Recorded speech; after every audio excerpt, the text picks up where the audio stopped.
Chapter 682. Wang Yuetong recovered well. Although Xia Zhi had only half of the immortality potion with her, the strong vitality it contained was enough to heal most of the fatal injuries in the shortest time.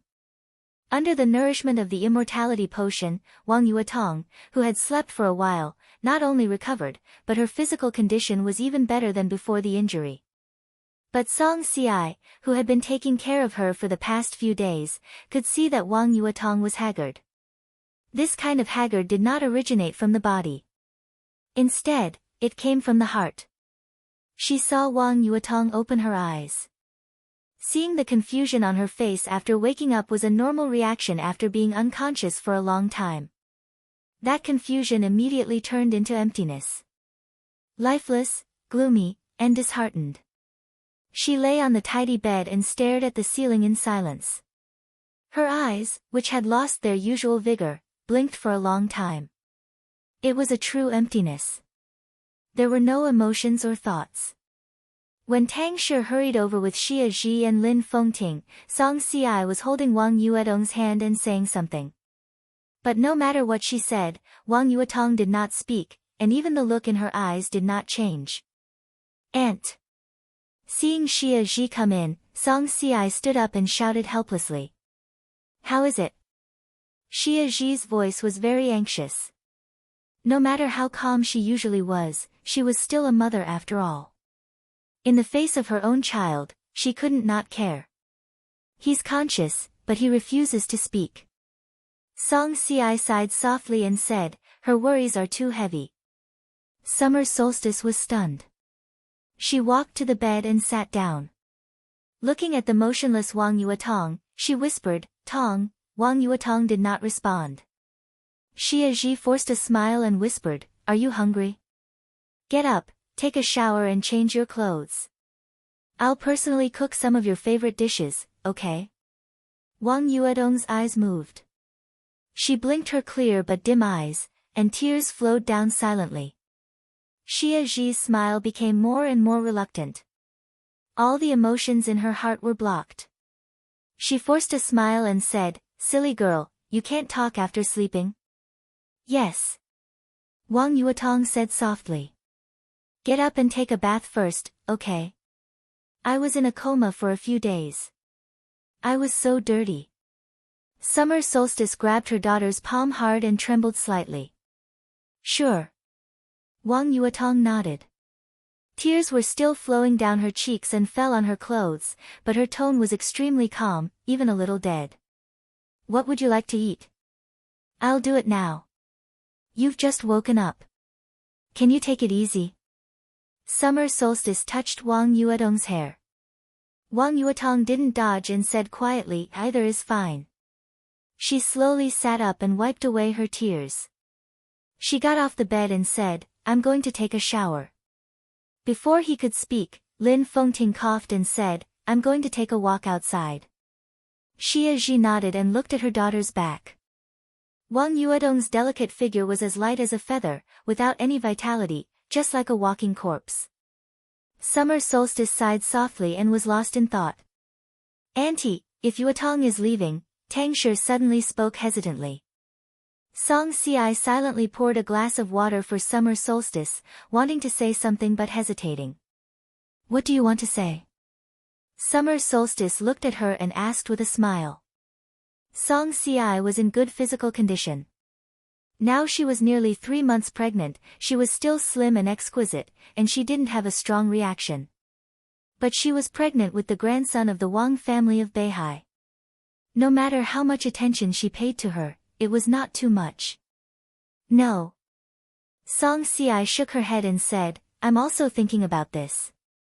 If Yuetong wants to leave, will Auntie let her go? When Li Tianlan wanted to forcibly take away the injured Wang Yuetong, it was Lin Fengting who stopped him. But he didn't stop him. Lin Fengting just said that Wang Yuetong could temporarily recuperate in Beihai, but he completely respected her choice after she woke up. Summer Solstice had no objection to this. But now that Wang Yuetong had woken up, what should she do next? Summer Solstice was silent for a long time. She stood up and looked out of the window. It was still raining outside. Lin Fengting stood in the rain and looked into the distance. Standing in this place with many good memories for him, his figure looked a little lonely. Summer Solstice thought of the sword that Wang Yuetong stabbed into her own chest. She shook her head and whispered, "There is no right or wrong choice. As long as you don't regret it, it's worth it." It was worth it. The door of the bathroom was opened. After washing up, Wang Yuetong blow-dried her hair and changed into a clean off-shoulder dress. "Mom!" she called out. "Sister-in-law." She called out this name twice, to Tang Shi and Song Ci. During the time of taking a bath, her mood seemed to have completely calmed down and was no longer in the state of a walking corpse, but she still looked a little depressed. "Ah." Summer Solstice, who was in deep thought, looked at the time and said, "I forgot to cook. I'll go now." "No need." Wang Yuetong shook her head, looked at the autumn rain outside the window, and whispered, "I want to go out for a walk." She combed her short hair and walked to the door. "Put on your clothes.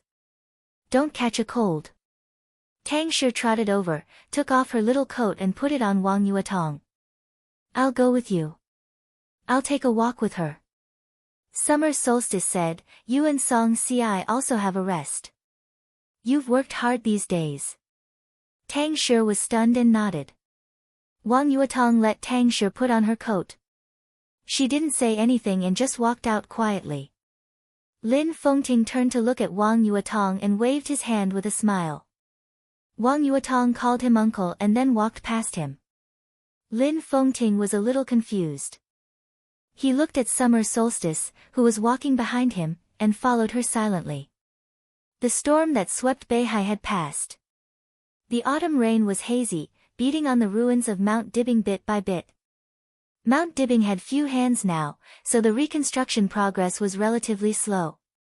When the internal security troops came back after the maneuver, it wouldn't take long to restore the past scene. Wang Yuetong walked silently, without any communication with Summer Solstice and Lin Fengting behind her. Along the broken steps, she walked up to the stage of Formidable Person and saw the silver moon inserted on the stone of Formidable Person. Under the gloomy sky, the slender body of the silver moon sword seemed to still emit a hazy silver light. The heartbreaking sword, like a drop of water, gently trembled on Wang Yuetong's chest, as if responding to the sword intent of the silver moon. Wang Yuetong didn't care about that. She looked at the names carved on the stone of Formidable Person for a long time. Below the stage of Formidable Person were the palaces of the Wang family of Beihai that had stood for hundreds of years, but now became ruins. Most of the ruins had been moved away, but a small number of them were still there. The continuous palaces in the past were gone. A large open space appeared on Mount Dibing, cold and desolate. Wang Yuetong walked along the ruins step by step. Her footprints covered the top of the mountain, but she was always silent. Below the top of the mountain, there were still countless flowers and plants on Mount Dibing. In the hazy autumn rain, the fragrance of flowers lingered, and it was still a magnificent scene. Wang Yuetong walked down the path and passed many enemies. She went to the sea of flowers that she liked to go to when she was a child, the pavilion where she used to play hide-and-seek with Wang Xingxiao and Tang Shi, and the small lake where she used to be in a daze. The autumn rain fell incessantly. She walked on Mount Dibing for a long time, and her footprints almost covered the entire mountain. The top of the mountainside, and the foot. She had been calm, but now she was silent and solemn. She stared at every corner of Mount Dibing and never spoke. Summer Solstice didn't speak either. She watched her daughter walk all the way down the mountain and seemed to know her daughter's decision, but she never said anything. What is Tianlan doing now? Along the smooth mountain road, when they were about to reach the foot of the mountain, Wang Yuetong suddenly asked softly. Summer Solstice cheered up and said softly, "Senior Li's health is failing. It's hard for him to get through this. Li Tianlan is now accompanying him in Linpen. Calculating the time, it's probably in these 2 days." Wang Yuetong's body stiffened for a moment, and she didn't speak. Summer Solstice took 2 steps forward and said softly, "Do you want to go to Linpen?" If Wang Yuetong wanted to go to Linhen, she would not object. At this time, the Wang family of Beihai would go to an important person who was inextricably linked to Li Tianlan. Wang Yuetong would show her goodwill and also represent the Wang family of Beihai to express sincerity. Wang Yuetong was the most suitable candidate. Even if Wang Yuetong stayed with Li Tianlan in the future and never came back, Summer Solstice did not intend to interfere. Wang Yuetong's sword almost left her life on Mount Dibing. It was not the half of immortality potion that saved her, but Li Tianlan. If this was Wang Yuetong's final choice, Summer Solstice did not intend to stop her. This was her daughter's own choice. As long as it was worth it. Linhen. Wang Yuetong was silent for a moment and asked, "Why should I go to Linhen?" Summer Solstice was a little stunned. She seemed to have not expected Wang Yuetong's question at all. She was stunned for a moment and then said softly, "Li Tianlan, Li Tianlan." Wang Yuetong laughed. Her voice was pure and without any emotion. "He is an enemy of the Wang family of Beihai. He killed so many people on Mount Dibing. Now his relatives are dying. Isn't it a good thing for Beihai? Why should I go?" Lin Fengting frowned and took a deep look at Wang Yuetong. He suddenly said, "You mean, I have nothing to do with him?" Wang Yuetong said quietly. At this moment, she was calmer than ever. The decision she made was also firmer than ever. It didn't matter. He killed so many people on Mount Dibing. She stabbed him with the sword. In the wind and rain that night, when her long sword stabbed her chest resolutely, everything before had passed. She had already died once that night. What she owed Li Tianlan, she had paid it all. She couldn't pay it off. Wang Yuetong's eyes were a little dazed. She suddenly thought of what he said when they met and left for the first time. "Then I'll owe you," Wang Yuetong smiled. She didn't need Li Tianlan to be responsible for her future life. She didn't need to be responsible for Li Tianlan anymore. Heavenly sons, mediocre people, success or failure. It had nothing to do with her. Lin Fengting frowned tightly. In the face of this unexpected answer, he suddenly did not know what to say. Summer Solstice showed a smile. She smiled with relief. "Tong, welcome home." Her voice was soft and fresh. Wang Yuetong did not respond to her. Standing at the foot of Mount Dibing, she turned her head and stared deeply at the place where she grew up. After a long time, she whispered, "I'll remember this place." Summer Solstice blinked blankly. "But this place has nothing to do with me." Lin Fengting's face changed. Summer Solstice's expression suddenly stiffened. Wang Yuetong shook her head and took 2 steps back, still looking at Mount Dibing. Her eyes were no longer calm. As her eyes flashed, it was full of that night's saber light, sword shadow, and storm. The collapsed ruins, the splashing blood, the scattered corpses, and the dazzling sword light. It was Li Tianlan. It was also the Wang family of Beihai. She didn't know how to face the family that had raised her since she was a child. Just like she didn't know how to face Li Tianlan now. If she couldn't face him, then she would leave. Wang Yuetong gritted her teeth and glanced at Summer Solstice. "Mom." She whispered, "I'm leaving." She paused and continued, "I won't come back." "Where are you going?" Summer Solstice's face changed dramatically. Wang Yuetong did not answer. She smiled and waved her hand. Then she slowly turned around in the bleak drizzle and left Mount Dibing in the drizzle. She was faint, but she had no reluctance to leave. At this moment, she was not Li Tianlan's woman. Nor was she the little princess of the Wang family of Beihai. She was just Wang Yuetong. Just herself. Chapter 683. In his sight, Wang Yuetong's figure was getting farther and farther away. The sky gradually darkened, and the drizzle was slightly chilly. Her calm yet incomparably strong figure became further and further away, more and more indistinct. He went down the mountain and moved forward. Until it disappeared. Wang Yuetong did not even look back. Summer Solstice stood there quietly, motionless like a statue. Did you tell her your story? Lin Fengting suddenly asked.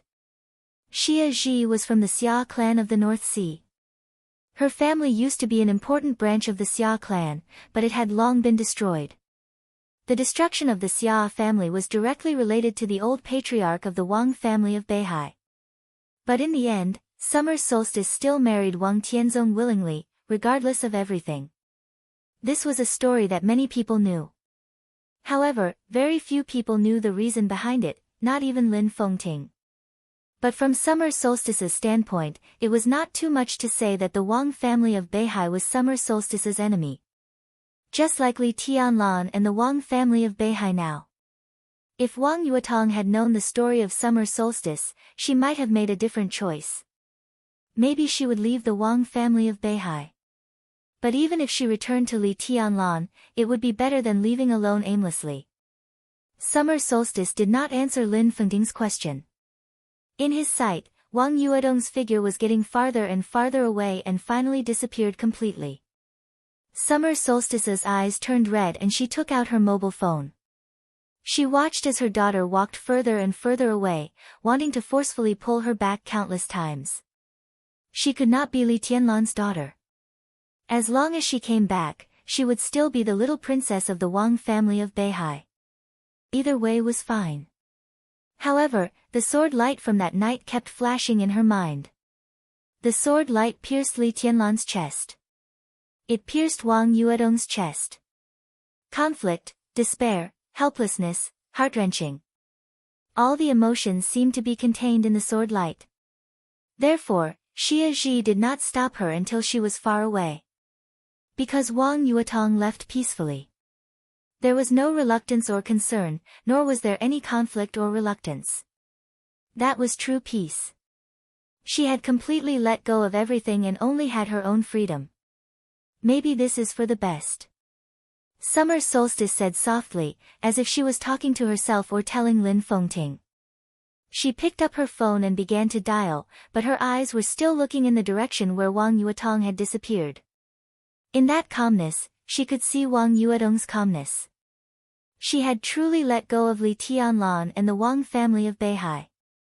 If this was the ending she chose and believed in, Xia Zhi could only choose to bless her. Because choices had nothing to do with right or wrong. The call connected.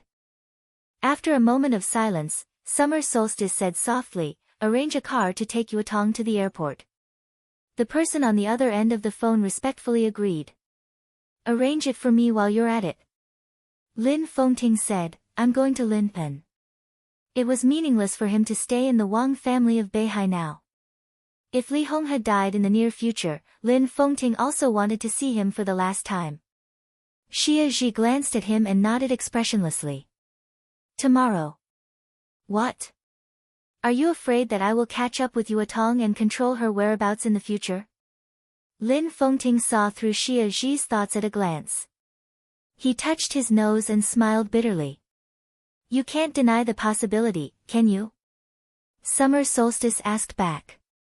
Before Lin Fengting could answer, she had already turned around and walked to the top of the mountain. She said calmly, "That's the best. Beihai won't look for her in the future, and I don't want Li Tianlan to find her either." Her future. Summer Solstice paused and whispered, "Will she be very happy?" Lin Fengting did not answer. He could not define happiness, and he could not see the future of Wang Yuetong after she left Mount Dibing. Hiding her identity and looking for an ordinary man who might not love her but loved her very much for the rest of her life. Finding a job. Simple, 9 to 5. Or, Lin Fengting thought of many possibilities, but finally shook his head. He was not sure whether Wang Yuetong would be happy in the future, but he agreed with Summer Solstice's point of view. Such a result might be the best for her. The Wang family of Beihai would eventually stabilize its position. And Emperor Dong's palace would continue to expand. The seeds of hatred had been planted. A weak woman was sandwiched between two superpowers. She could not bear the weight at all. The huge pressure would completely tear her apart, body and soul. It was best to leave. It was best to let it go. A black car with a broken roof went down the mountain road, past Summer Solstice and Lin Fengting, and finally caught up with Wang Yuetong, who was walking alone in silence. Little princess. The car stopped beside Wang Yuetong. The driver got off immediately and said respectfully, "Madam asked me to take you to the airport." Wang Yuetong was stunned. The wind and rain with the feeling of autumn fell endlessly.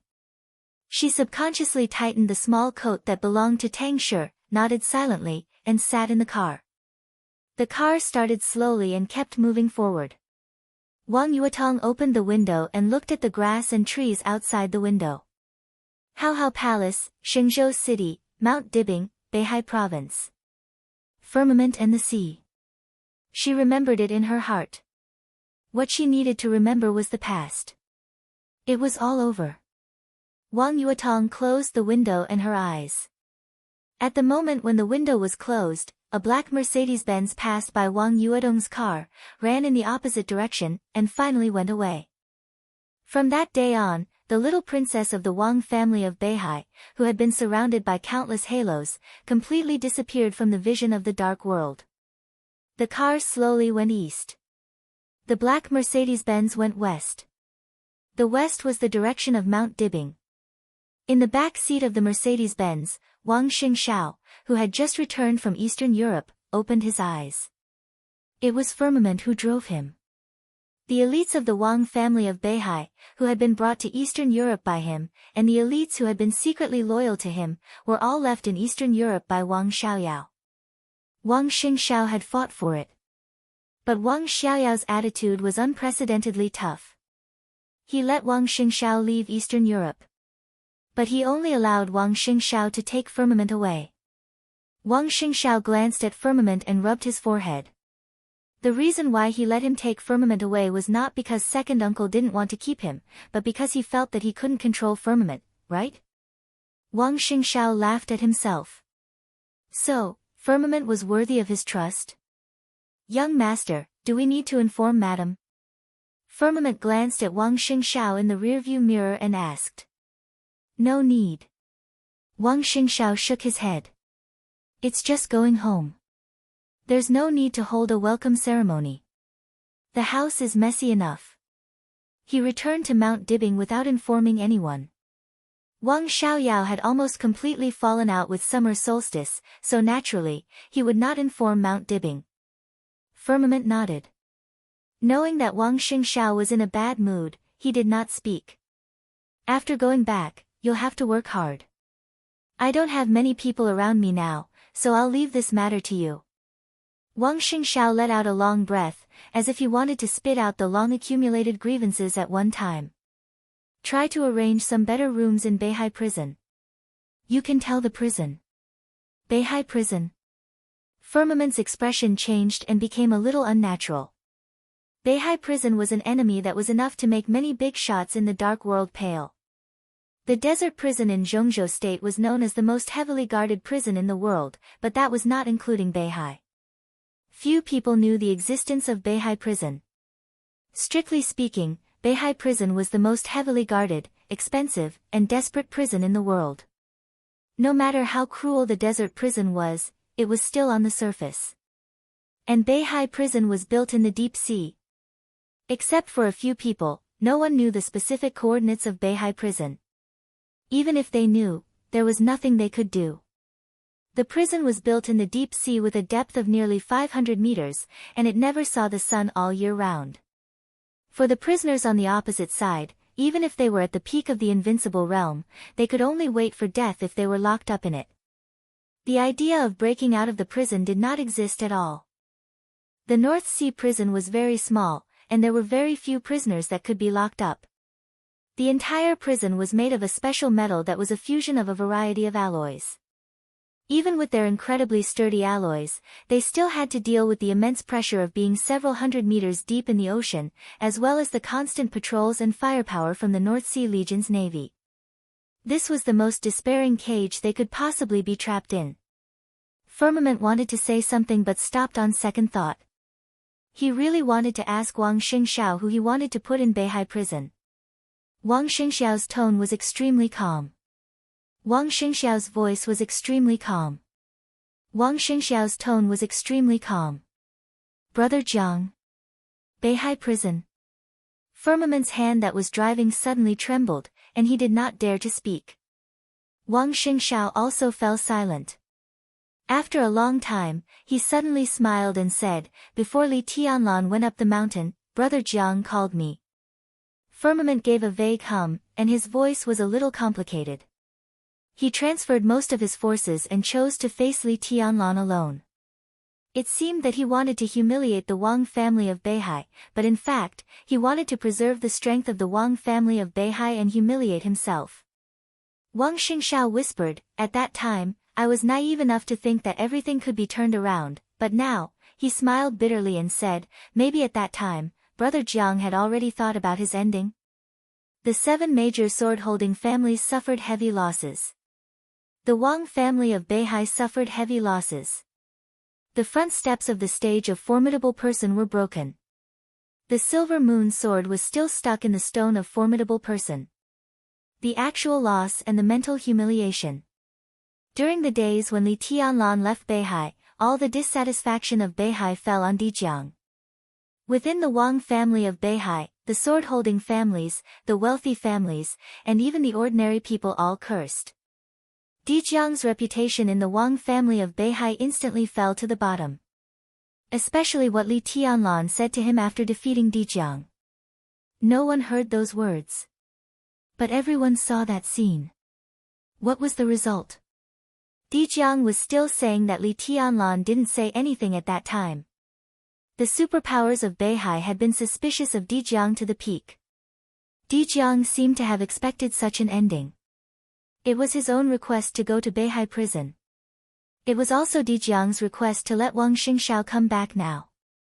It was the perfect time. Regarding the problem of Dijiang, when summer solstice was still procrastinating, Wang Xingxiao put him in the most desperate Beihai prison. While quelling the curses, he could also win the full support of these people.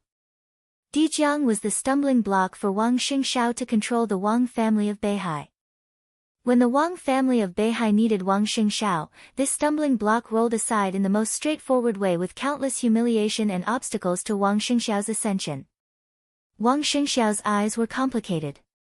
He muttered to himself, "It's all my incompetence, young master." Firmament hesitated and called him. "Don't comfort me." Wang Xingxiao smiled. It was a forced smile, but it looked more and more natural at this time. "What I don't need now is comfort." He looked out of the window and murmured, "If I wasn't incompetent. If I had the strength like Li Tianlan, I might have been able to help my father in Eastern Europe. Second uncle wouldn't have been so fierce. Brother Jiang wouldn't have been sent to Beihai prison by myself. If I had the strength like Li Tianlan, all of this might not have happened." Firmament clenched his teeth tightly and remained silent. Wang Xingxiao looked at the rain outside the window and took several deep breaths. Then he whispered, "It will get better." Firmament nodded his head vigorously. The phone suddenly rang. Wang Xingxiao took out his mobile phone and looked at the number. He picked it up with a smile and said hello. "Xingxiao." On the phone, Song Si's voice sounded. "Yuetong left Mount Dibing not long ago. She said she wouldn't come back, but she wouldn't go to Li Tianlan either." Wang Xingxiao suddenly turned back and looked at the black car that had passed by him not long ago. The car had gone far away. There was only wind and rain in his sight. Wang Xingxiao's eyes were complicated. He was silent for a long time before he whispered, "Do you want to go?" Song Si was a little confused. Wang Xingxiao smiled and said softly, "I'll send you away. With our child." Chapter 684. September 21st. It was rainy in Linpen. The falling rain sprinkled over the surface of the West Lake and soaked Lonely Mountain. On the misty Lonely Mountain, people walked around in a hurry, and the atmosphere was getting more and more solemn. Representatives of medical families from all over Zhongzhou State had gathered together at this time, seriously discussing Li Honghe's condition. Nailan Dongfeng, known as the physician king of Zhongzhou State, sat in the middle of the famous doctors, holding his forehead with one hand. His eyes were complicated, and his face was haggard. More than a dozen doctors, who were well known throughout Zhongzhou state, were still discussing.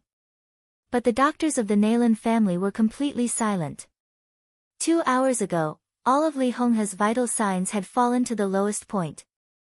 Nailan Qingyu led people to inject medicine into Li Honghe, barely maintaining his completely exhausted vitality. But everyone in the Nailan family knew that there was really no way. Over the past few days, the Nailan family had united with many medical families in Zhongzhou state to try countless methods, but Li Honghe's vitality, which was almost completely exhausted, had been declining little by little. After the physical data of the test 2 hours ago came out, the Nailan family finally gave up despite their unwillingness. More than a dozen other medical families were still discussing eagerly. They were the ones who were unwilling. With the rise of Li Tianlan and Emperor Dong's palace, countless people wanted to have a relationship with Li Tianlan. It was such a good opportunity. If they could save Li Honghe, not to mention the promotion of their reputation, Li Tianlan's casual words could bring them endless benefits. So these medical families were working hard to find a way. The voices of discussion kept going. But as time went by, fewer and fewer people were still speaking. These famous doctors in Zhongzhou state were the most silent. Nailan Dongfeng raised his head and glanced at his peers around him. He sighed and said softly, "Everyone, I can't do anything about Senior Li's illness. If you still have a way, don't be stingy at this time." No one spoke. Everyone's face was extremely gloomy. Nailan Dongfeng waited for a while, nodded, and said softly, "Since everyone has reached a consensus," he stood up and said, "I'll inform His Highness Li Tianlan." Still no one spoke. If there was really a way to cure Li Honghe, everyone wanted to announce the news in front of Li Tianlan in person. But now they were announcing Li Honghe's ending. Only a fool would do such a thing. Nailan Dongfeng stood up and walked out of the hut. He originally wanted to find Li Honghe, but when he glanced around, he inadvertently saw a wheelchair not far away. In the wheelchair sat a middle-aged man who had been silent for many days. A beautiful woman with an extremely cold and arrogant temperament was carefully squatting beside the wheelchair. Li Kuangtu. Nailan Dongfeng hesitated and slowly walked over. Phoenix, who was crouching beside Li Kuangtu, stood up and nodded to Nailan Dongfeng. Nailan Dongfeng didn't mind. He forced a smile and said softly, "Your Highness." Li Kuangtu grunted lightly, his voice short and indifferent. He looked at the rippling surface of the lake not far away, his face expressionless. It was the 8th day since he came here. Li Kuangtu also stayed here for 8 days. But from the first day he came here, Li Kuangtu never approached Li Honghe's residence, nor did he ask about Li Honghe's condition. He didn't even communicate with anyone. Nailan Dongfeng didn't expect that the relationship between Li Honghe and Li Kuangtu would be so stiff. He just thought that Li Honghe was not good at expressing himself. He coughed and said carefully, "I want to discuss Mr. Li's illness with you." "Go ahead." Li Kuangtu nodded. "Well, we've tried many ways to cure Senior Li's body, but so far, none of them can work as expected. It can even be said to be useless." His expression was a little heavy. "I'm sorry, Your Highness. We really tried our best." "Oh." Nailan Dongfeng was stunned and continued, "But the Nailan family will make a final attempt. We will try our best to wake Senior Li up temporarily." "Okay. But this way will completely consume Senior Li's exhausted vitality, and even damage his will. It may speed up his death." Nailan Dongfeng opened his mouth and couldn't help but ask, "Your Highness, what do you think?" "Whatever." The corner of Nailan Dongfeng's mouth twitched, and he repeated, "It may speed up Senior Li's death." "It doesn't matter." Nailan Dongfeng took a deep breath and looked at Li Kuangtu. Li Kuangtu was quiet, neither sad nor happy. In Nailan Dongfeng's eyes, all this was a little ridiculous. But no matter how ridiculous it was, at least it was an answer. He nodded with a bitter smile, turned around, and went straight to the cabin where Li Honghe was. Li Guangtu sat quietly, motionless. Wisps of almost imperceptible sword chi were roaming around his body. He looked at the lake not far away, and his eyes became calmer. The purgatory of heaven capital had appeared in the dark world for more than 3 years. But deity rarely took action. So until today, no one still understood the real unique skill of the purgatory of heaven capital, the immortality seal. Even Li Honghe didn't know much about this unique skill that was separated from the 24 moves of sword. Li Guangtu struggled to survive when he was infinitely close to death. He started from scratch when his foundation was completely ruined, and finally stepped into the peak of the invincible realm again. He broke through the peak of the invincible realm in Eastern Europe. All this depended on the immortality seal. This unique skill might not be as fierce as the pure 24 moves of sword, nor as extreme as the 6 paths of reincarnation. But in terms of reshaping the foundation, it was truly the #1 martial arts in the dark world. He returned from Eastern Europe with serious injuries, and then went to Linpen. When he felt the first sword energy in his body, this chapter is not over. Please turn the page. Li Guangtu's heart completely settled down. He firmly believed that he could recover. What he needed now was time. Thus, he spent all his time silently recovering from his injuries. Your Highness. Phoenix stood behind Li Guangtu and gently massaged his shoulders. She said softly, "Go and see Senior Li." These days, Senior Li has been in poor health. This time. I'm afraid. She hesitated and didn't say anything. You've brought this upon yourself. Li Guangtu shook his head, and his tone was indifferent to the extreme. The sword energy jumped slightly on his body. He closed his eyes and whispered, "Look at that cemetery." That cemetery was now the most conspicuous enemy of Lonely Mountain. Thousands of tombstones looked dead and desolate under the gloomy sky. About 1/3 of the tombstones in that cemetery are fake. Li Guangtu said slowly, but 2/3 of the tombstones are real. They are the blood of the Li family over the years. Among these people, no one's realm is lower than the peak of the fire-flaming realm. These are the backbone of the Li family in those days. Li Guangtu said indifferently, if he hadn't been overcautious and kept the so-called friendship with the Wang family of Beihai, the Li family doesn't have to pay these prices.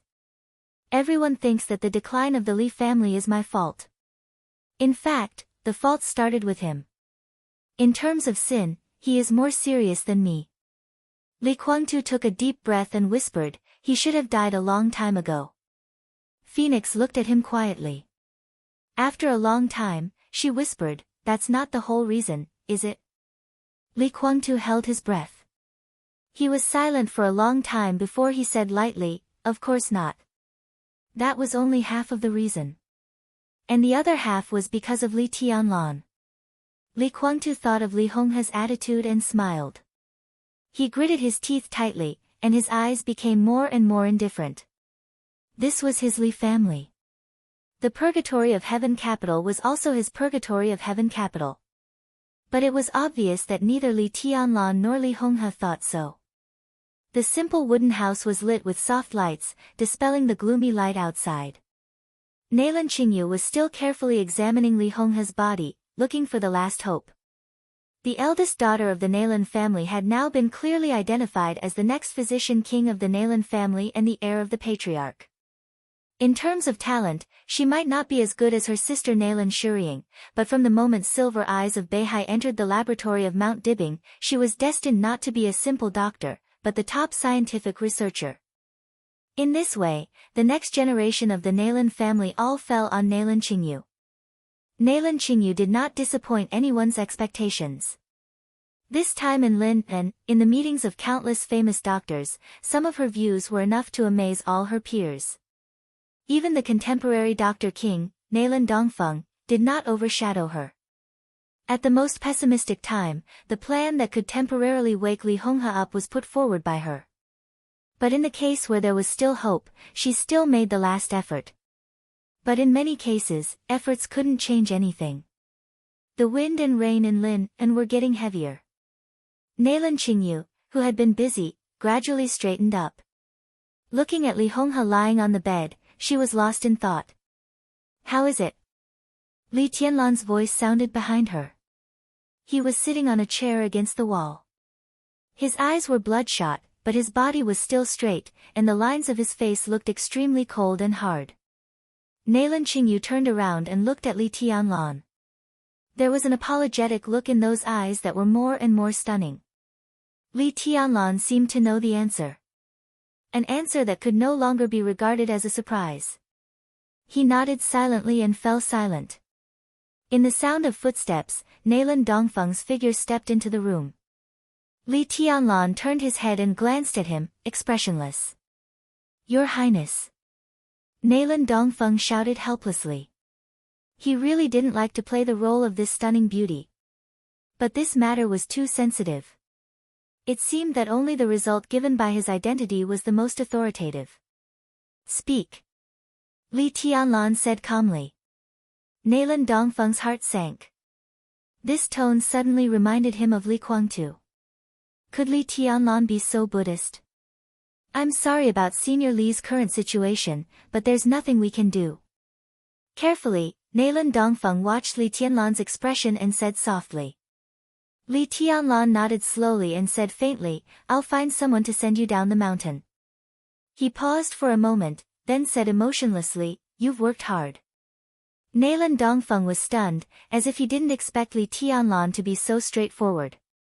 Then he smiled bitterly, well, although we can't make Senior Li recover, we can make him wake up temporarily. Li Tianlan raised his eyebrows, what's the consequence? Nailan Dongfeng hesitated and said softly, this will speed up Senior Li's death, but it's not a problem with the medicine we used, but Senior Li's current body can't support him to wake up for a long time. At most, about an hour. Li Tianlan's heart suddenly fell to the bottom. An hour. This also meant that in this life, he only had an hour to spend with his grandfather. Scenes of the past emerged in his mind. Li Tianlan clenched his teeth and controlled his emotions. His body trembled a little. What if I don't wake him up? He took several deep breaths, but his voice still fluctuated violently. One day. Nailan Dongfeng was silent for a while and then said dryly, one day at most, and I personally think it's better to let Senior Li wake up than to let him sleep for a day. One day, Li Tianlan murmured to himself. In the sight of Nailan Dongfeng and his daughter, Li Tianlan, who had been sitting straight, seemed to be weak in an instant. His sitting posture was still standard, but his spirit instantly slipped to the bottom. This chapter is not over, please turn the page. Nailan Dongfeng hesitated and couldn't help but say, Your Highness, if you let Senior Li wake up, you have to make a decision as soon as possible. Now, time is of the essence. Li Tianlan was silent for a long time. 5 minutes, 10 minutes, half an hour. Li Tianlan said nothing. Nailan Dongfeng gritted his teeth, glanced at his daughter, and said in a deep voice, Let Senior Li wake up. Li Tianlan still didn't speak. Nailan Qingyu looked at her father in surprise, hesitated, and finally called, Your Highness. Li Tianlan took a deep breath and nodded slowly. Without hesitation, Nailan Qingyu took out a syringe filled with red liquid from the toolbox beside her, and silently injected the liquid into Li Honghe's arm. Li Tianlan stood up shakily, walked to the bedside, and held Li Honghe's hand tightly. Nailan Dongfeng couldn't bear to see this scene, so he waved his hand and walked out with Nailan Qingyu.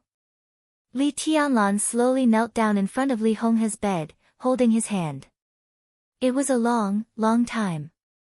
In the almost frozen atmosphere, Li Honghe's eyes moved, and he opened them very slowly.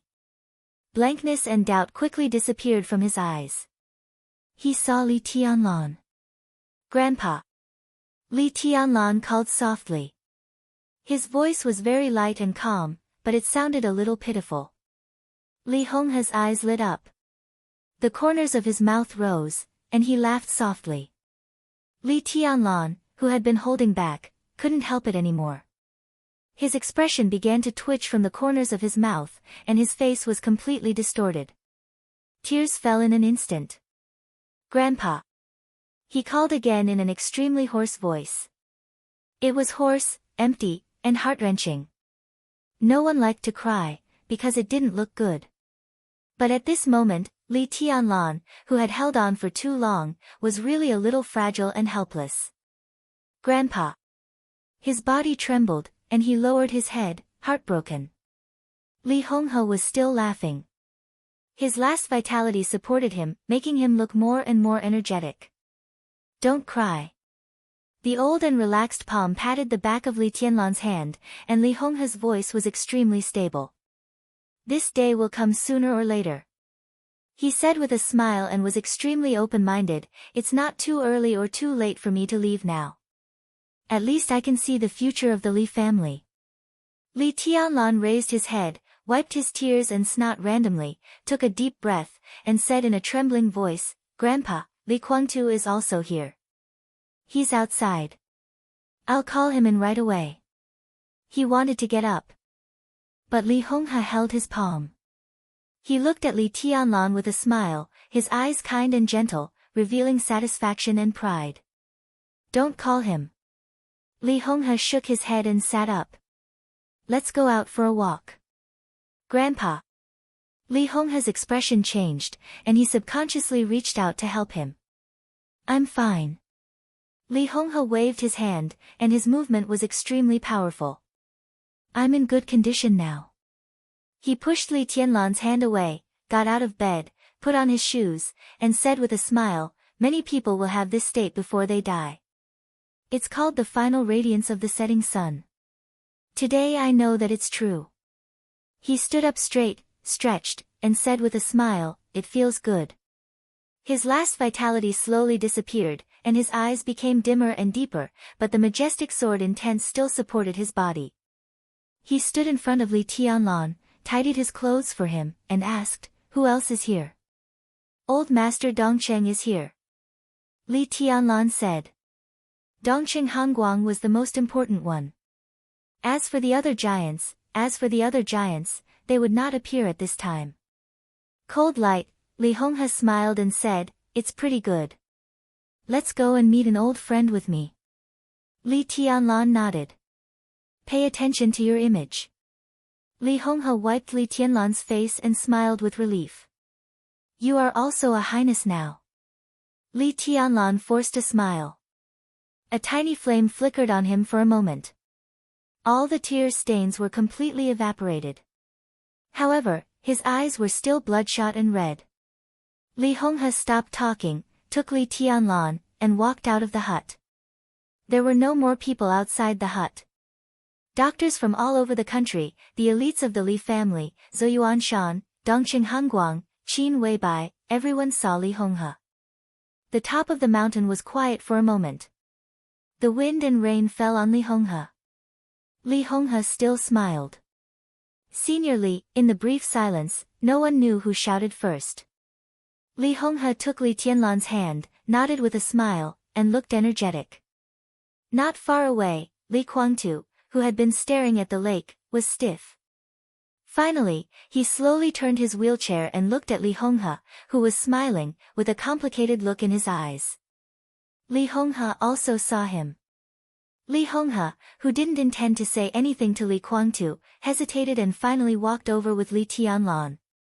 Phoenix took 2 steps back and bowed slightly to Li Honghe. Li Guangtu didn't move, watching his father getting closer and closer. Li Honghe stopped. The two of them were less than 5 meters apart, looking at each other quietly, separated by the autumn rain. Li Honghe was still smiling. The two, who used to be kind and filial but eventually turned against each other, looked at each other for a long time. Li Honghe finally broke the silence with a smile. He looked at Li Guangtu and said with a faint smile, I'm leaving. Between father and son. In the face of life and death. Looking at his father, Li Guangtu nodded expressionlessly and said the last words to Li Honghe in his life. Goodbye. Li Honghe said faintly, took Li Tianlan, and turned to leave. End of this chapter, bookmark for easier reading. Chapter 685.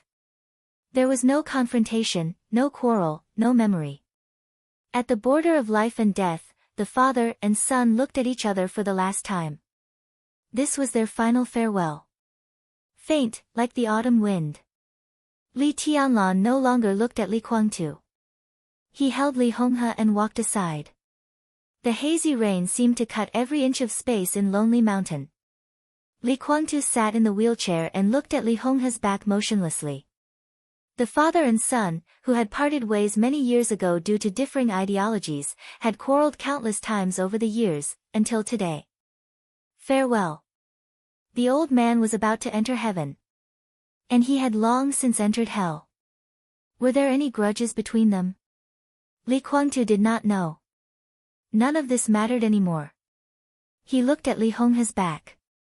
The figure, who had been extremely tall and resolute in his life, had become as thin as a stick, stooped and weak. Li Guangtu's eyes flickered, and his eyes were full of the past. Everything seemed to have come to an end today. Goodbye. Never again. Li Guangtu took a deep breath and remained silent for a long time before saying, "Let daybreak come." Phoenix, who was standing beside him, nodded and said softly, "All right."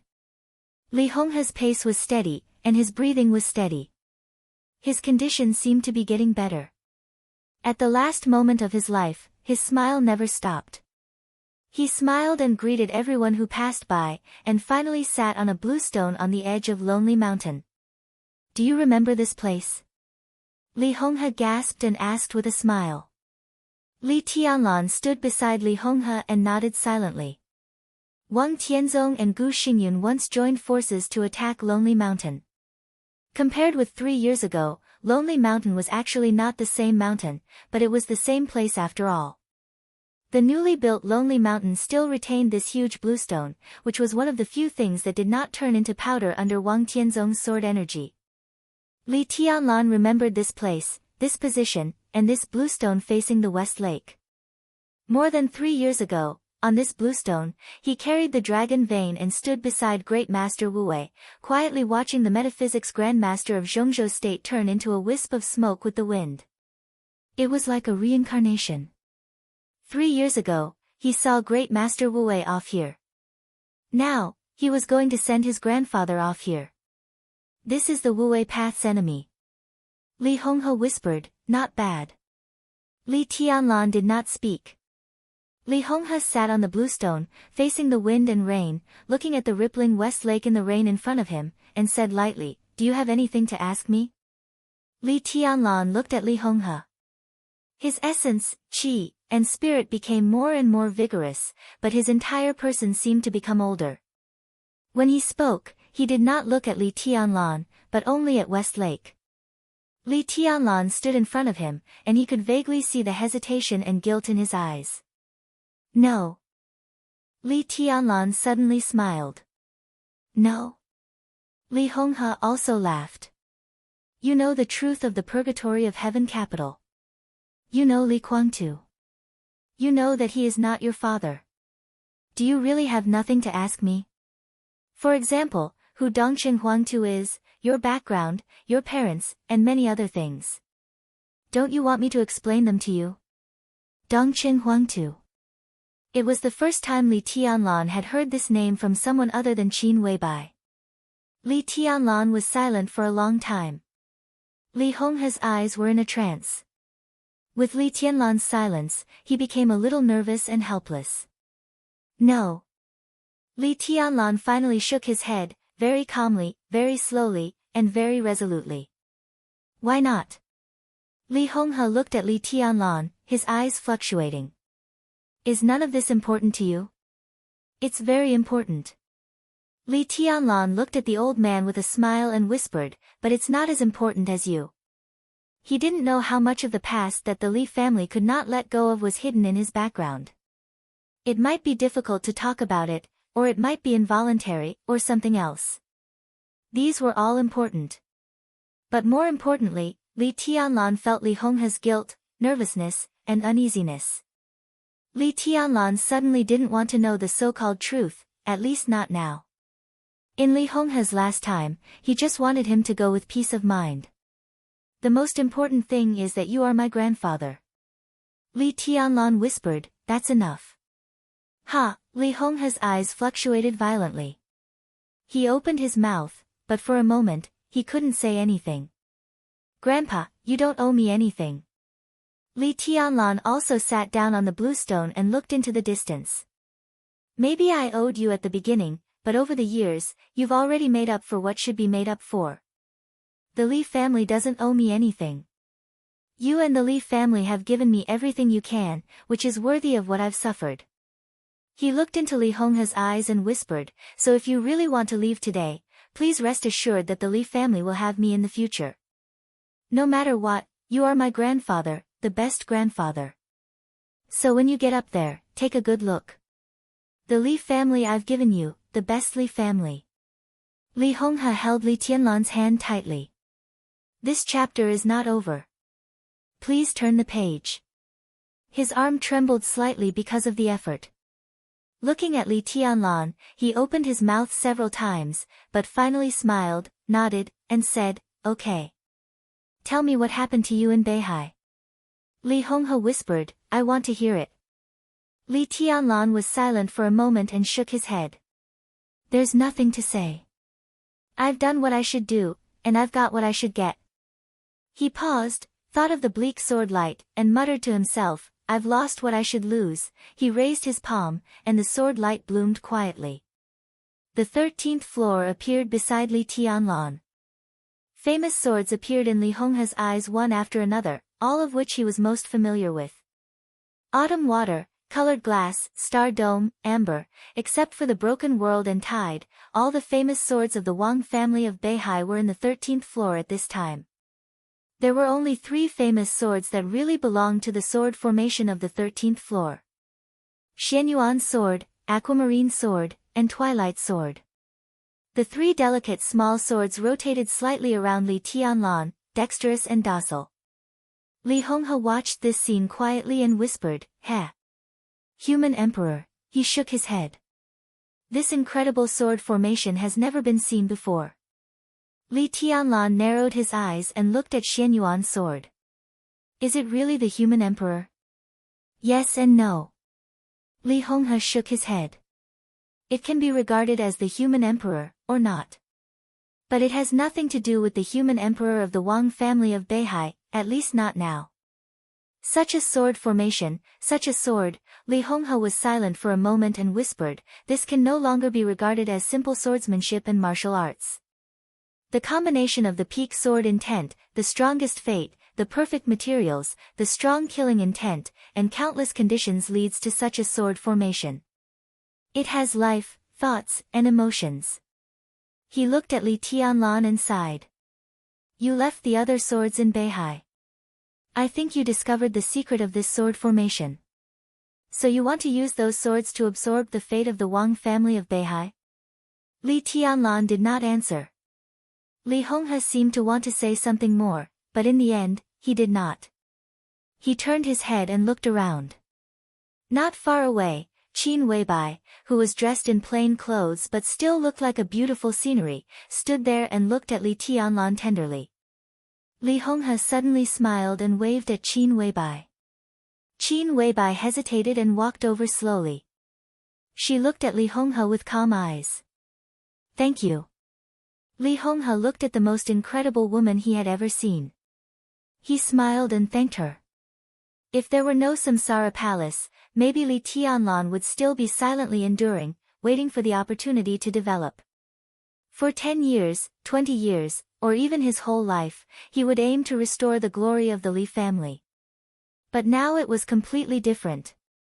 He could see Li Tianlan's future and the Li family's future. He could leave with peace of mind. This, thank you, was from the bottom of his heart. Qin Weibai shook her head and said calmly, I don't deserve it. Li Honghe took a deep look at Qin Weibai and shook his head. It's the same. At least it's the same for me. Qin Weibai suddenly looked up at Li Honghe, seeming a little surprised. I have a question. Li Honghe suddenly said, I'm just curious. I have no other thoughts. Before I leave, I just want to figure out whether you killed a man named Huawu more than 3 years ago. Li Tianlan raised his eyebrows. At this time, the person Li Honghe cared about couldn't be a simple person. So in the next second, he and Qin Weibai asked together, "Who is Huawu?" Li Honghe froze for a moment and looked at Qin Weibai. Qin Weibai was a little confused. She seemed to think of something, and a strange look flashed in her eyes. The celestial emperor of Huawu? Li Honghe narrowed his eyes and thought about it. He turned his head and glanced in the direction of Li Kuangtu, whispering, "I see." Qin Weibai didn't speak. "It's all right." Li Honghe suddenly smiled and held Li Tianlan's hand, whispering, "I always think Tianlan is the best. And the strongest." "Of course." Qin Weibai nodded seriously. Li Honghe coughed and looked over Qin Weibai. Less than 20 meters behind them, the few veterans of the Li family, Dongqing Hangguang, Zhuyuan Shan, and others gathered together. Li Honghe nodded to them. Dongqing Hangguang hesitated and walked over slowly. Everyone followed him. Li Honghe's eyes fell on the veterans of the Li family, and his eyes were soft. His breathing gradually became rapid, and his good state began to become weary. "The Li family," without any nonsense, he whispered, "the future of the Li family depends on Tianlan. I hope you can help him more." This was undoubtedly the most important last words, representing the will of the Li family's inheritance. Several veterans of the Li family nodded. They were mentally prepared, but when the moment really came and they saw that Li Honghe was about to leave, great sadness still surged out. It was not an emotional breakdown, but a kind of powerless numbness. Everyone has times when they can't do anything. Li Honghe gasped a few times and said with a low laugh, "This chapter is not over. Please turn the page.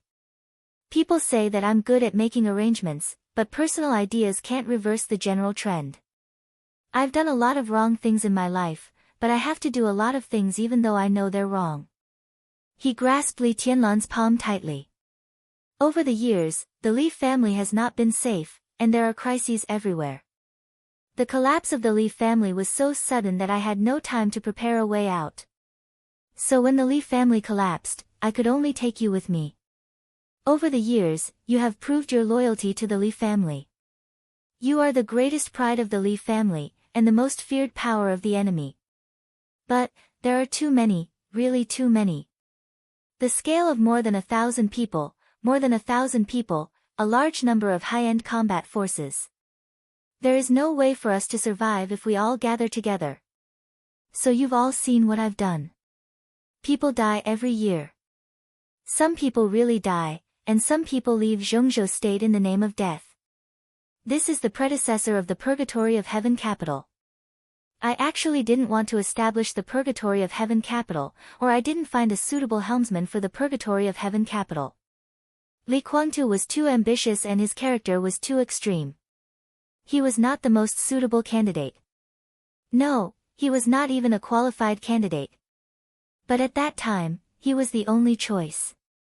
I knew at that time that once he and the Purgatory of Heaven capital grew up, there would definitely be today's situation, but I had no choice. Many of you have joined the Purgatory of Heaven capital. They are all your old friends and Tianlan's elders. If I still have time, in the next few years, my biggest goal is to take the Purgatory of Heaven capital back from Li Kuangtu and give it to Tianlan. Li Kuangtu's eyes gradually lost focus, and everything in his sight began to distort and become blurred. What a pity, there was regret in his voice. I have time to make arrangements, but I don't have time to take it all back. The establishment of the Purgatory of Heaven capital can barely be said to preserve the core strength of the Li family. So, I beg you to carry out my last order. In any case, don't let the Purgatory of Heaven capital fall into the hands of Li Kuangtu. The future of the Li family belongs to Tianlan, and only Tianlan. Li Honghe smiled bitterly.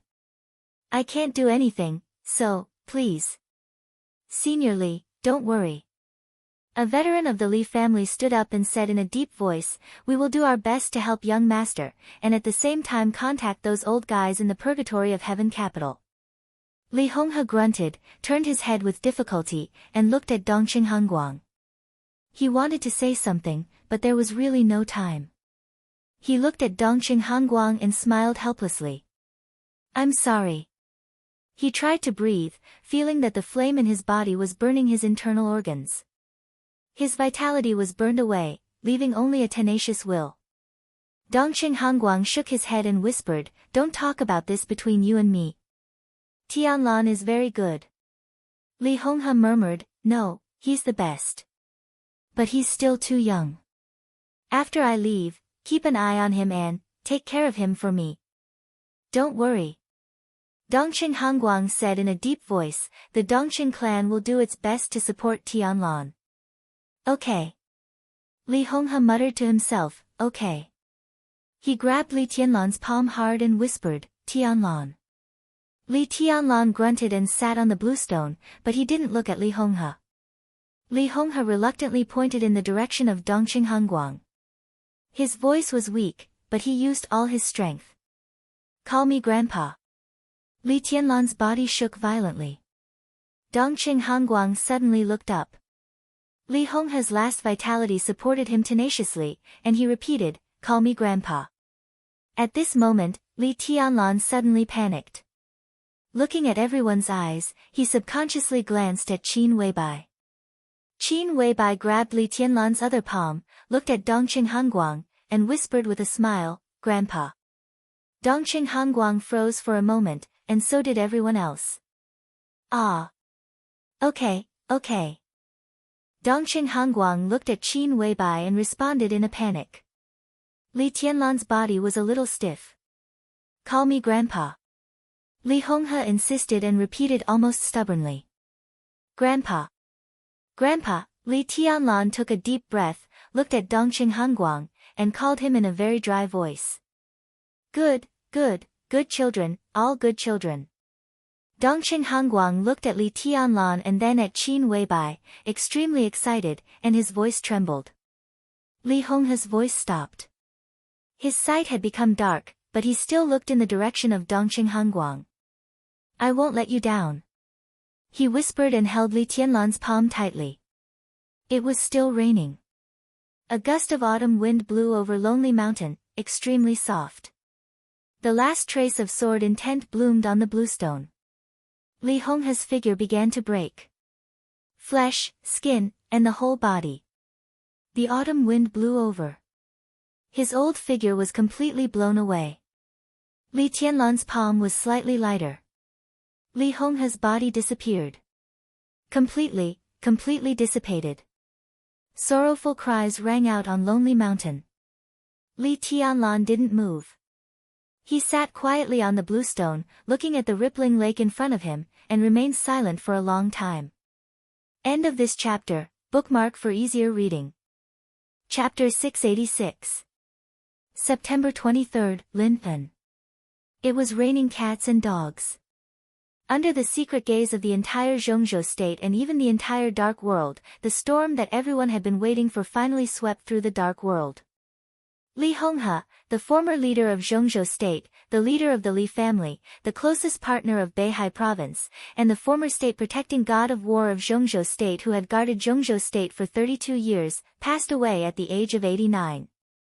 The old man, who guarded Zhongzhou state and supported the Li family, seemed to be able to shoulder all the weight, had finally come to the end of his life.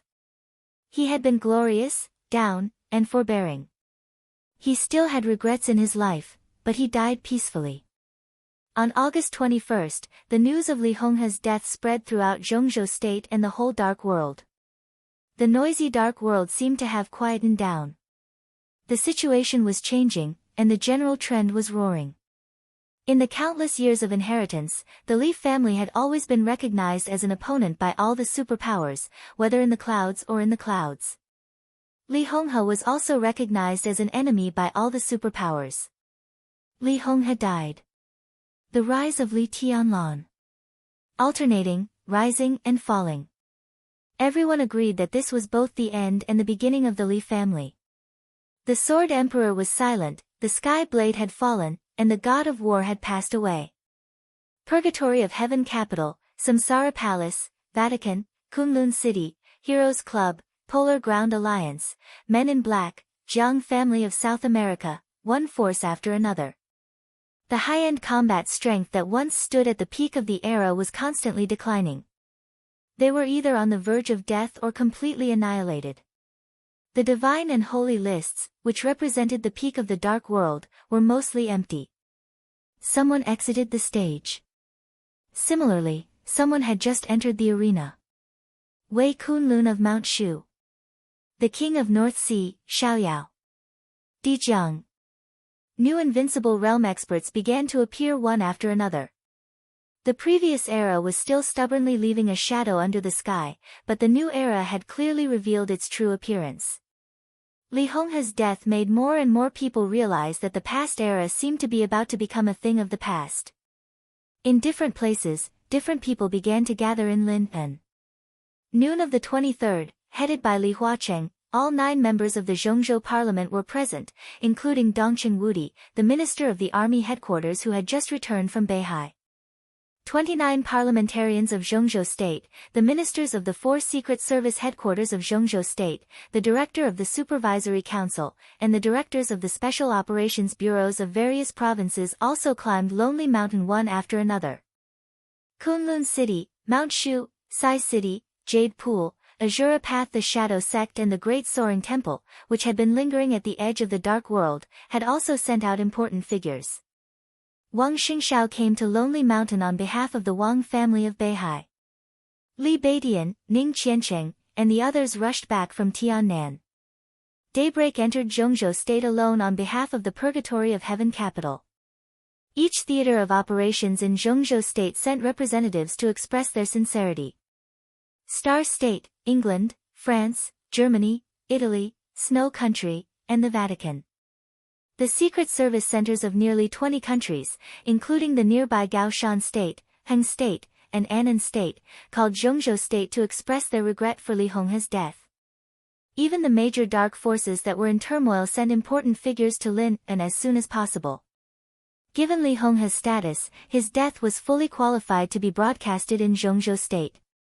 However, the Special Warfare System had always been an organization in the dark, so the media in Zhongzhou State were silent. But the real standard could be said to be the highest in years. President Li Huacheng of Zhongzhou State personally delivered a eulogy, deeply cherishing Li Honghe's contributions to Zhongzhou State, clearly expressing Zhongzhou State's deep sorrow for losing Li Honghe. At the solemn funeral, under the heavy rain, countless people stood in the heavy rain. From beginning to end, no one left early. There was no farewell ceremony. Li Honghe's body turned into a wisp of breeze on Lonely Mountain with the sword in tent. The coffin prepared by Li Tianlan only contained some of Li Honghe's clothes. The coffin was buried at the highest point of the Li family's cemetery. From beginning to end, Li Guangtu did not attend this simple but extremely grand funeral. Only Li Tianlan. Only he was alone. He refused anyone's help. Carrying the coffin, burying the earth. Everyone looked at him, watching him busy all by himself in silence. That kind of sorrow was so calm, but it also carried a kind of unprecedented determination. Today, the Li family was really only left by himself. In the sense of inheritance, he was the last person of the Li family. But no one thought that such a Li family was down and out. If it were more than 3 years ago, the death of Li Honghe would also have such a scene today. But perhaps just after the funeral, Li Tianlan would also disappear. But now, the old era was over. Wei Kunlun, Wang Xiaoyao, Dijiang. The new invincible realm was growing. But under the sky of the new era, Li Tianlan, who had not yet entered the invincible realm, was more brilliant than anyone else. This was his era. Even if he was the only one left in the Li family. This was still the era of the Li family. Even if he was the only one left, the current Li family was still the top wealthy family in Zhongzhou State. It was nearly evening when the funeral officially ended. But most people did not leave Lonely Mountain. By now, no one thought that Li Honghe's death was the beginning of the Li family's demise. On the contrary, the Li family without Li Honghe was more threatening in others' hearts. Li Tianlan's growth was now almost unstoppable. After the end of the chaos in Eastern Europe, he penetrated the entire Beihai province in an almost invincible manner. The whole dark world had begun to take Li Tianlan's rise seriously. Li Honghe's death was a good opportunity for them to get in touch with Li Tianlan. No one intended to leave so easily. Some talked about cooperation, some tested Li Tianlan's attitude, and some even wanted to join the East Emperor Palace. Everyone had different ideas. In addition to Li Tianlan, there was another person on Lonely Mountain who was also the focus of attention. Li Guangtu. The Purgatory of Heaven Capital. The Li family had been lurking for 20 years and constantly enriched the strength of the Purgatory of Heaven Capital. After the final battle of Heaven Capital broke out more than 3 years ago, the Purgatory of Heaven Capital became the master of East Island. After more than 3 years of development, it could be regarded as a very stable superpower. Li Guangtu's identity was sensitive. After it was exposed, the situation of the Purgatory of Heaven Capital was extremely delicate. Whether to stay in East Island or return to Zhongzhou State, any choice could bring great variables, and variables often meant benefits. So when many people pestered Li Tianlan, there were also some people who wanted to see Li Guangtu and know his attitude in the future. But so far, Li Guangtu had not shown up at all. Not only did he not show up, but the wooden house where he was had been completely blocked. The elites of the Zhongzhou State Shadow Sect had quietly isolated the area where Li Guangtu was, blocking everyone from approaching. At this moment, in the gradually dimming sky, President Li Huaqing of Zhongzhou State was sitting opposite Li Guangtu. Beside Li Guangtu was the expressionless phoenix. And Daybreak with an indifferent expression. Beside Li Huaqing sat an old man with white hair and beard. And the representative of Kunlun City who came to Lonely Mountain. Gu Qianchuan. In the more than 20 years since the treason case, this was the first time that Li Guangtu had formally faced the high-level officials of Zhongzhou State. It was also the first time that he had formally faced Kunlun City. Gu Qianchuan. Li Guangtu. There was no doubt that Li Huaqing wanted to figure out the treason case. This was a face-to-face confrontation. Chapter 687. The atmosphere in the room was dull and depressing. The sky was getting darker and darker. The dim light shone in the shabby room. Everyone's expression seemed to be hidden in the darkness, which looked vague and weird.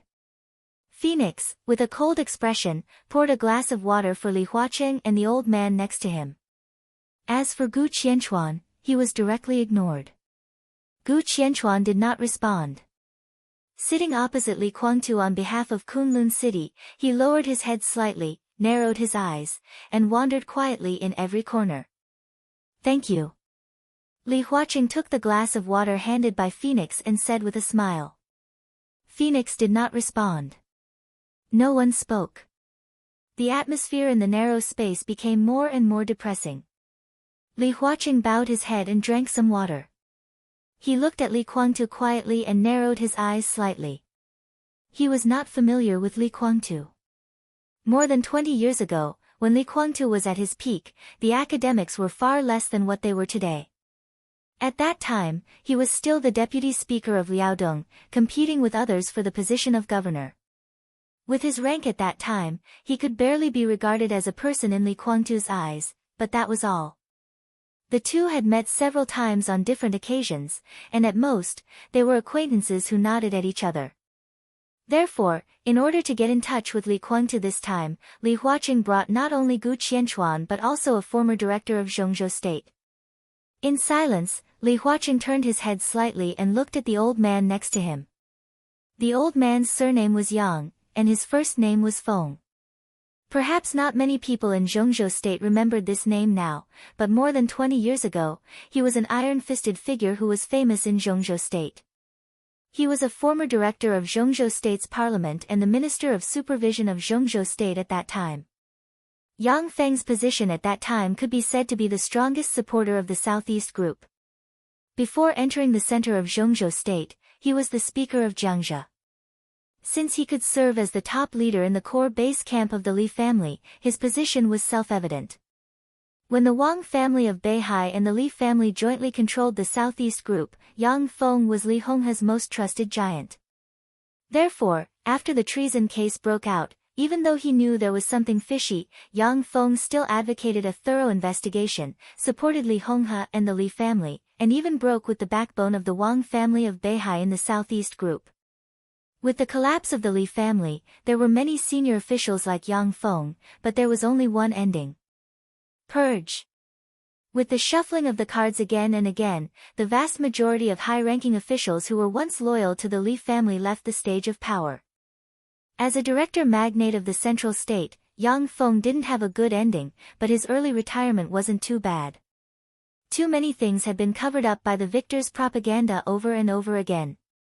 Yang Feng, this tough and iron-fisted figure, gradually disappeared from the memory of many people. It wasn't until Li Honghe died and the Li family rose that Yang Feng, who had been living the rest of his life in Yuzhou, was invited by Li Huaqing. Yang Feng felt Li Huaqing's gaze and frowned slightly. He hesitated and was just about to speak, when Li Guangtu took the initiative to speak, breaking the oppressive silence. His gaze swept Li Huaqing, and then fell on Yang Feng. He nodded and said in a calm tone, "Uncle Yang, long time no see. How are you?" "Average." Yang Feng shook his head. He came from a military background. Even in his old age, his sitting posture was still ramrod straight. Coupled with his unyielding way of life, most of the time, he exuded a cold aura from the inside out. But at this moment, although he was as cold as before, he had an unconcealable haggardness and looked extremely helpless. No one could specifically explain how much of a blow Li Honghe's death had dealt to Yang Feng. The two had been friends for many years, and it was a true lifelong friendship. At the time, Li Honghe was allowed to take thousands of high-level combatants of the Central State's special warfare system to the border and preserve the last bit of the Li family's foundation. Yang Feng and Wu Jingmin had made great contributions. Even though he retired early, he used his influence to create a relatively good situation for the Li family. Every time Li Honghe left the camp at the border, he would definitely go to Yuzhou to see Yang Feng. Ordinary people couldn't understand this kind of friendship. When the news of Li Honghe's death spread throughout the central state, Yang Feng seemed to have aged in an instant. Even now, he still had a low fever. It was only because of Li Guangtu that he had to come. "I've been very quiet these years. No one has disturbed me, so I've cultivated my mind." Yang Feng held the cup and drank water. His arms were trembling in the dark. A former director of the central state had been undisturbed after his retirement. This was not a good thing at all. It could only show that he had been excluded from the upper circle by those in power. Li Huaqing coughed, feeling a little embarrassed. "It's the Li family who let you down," Li Guangtu said softly.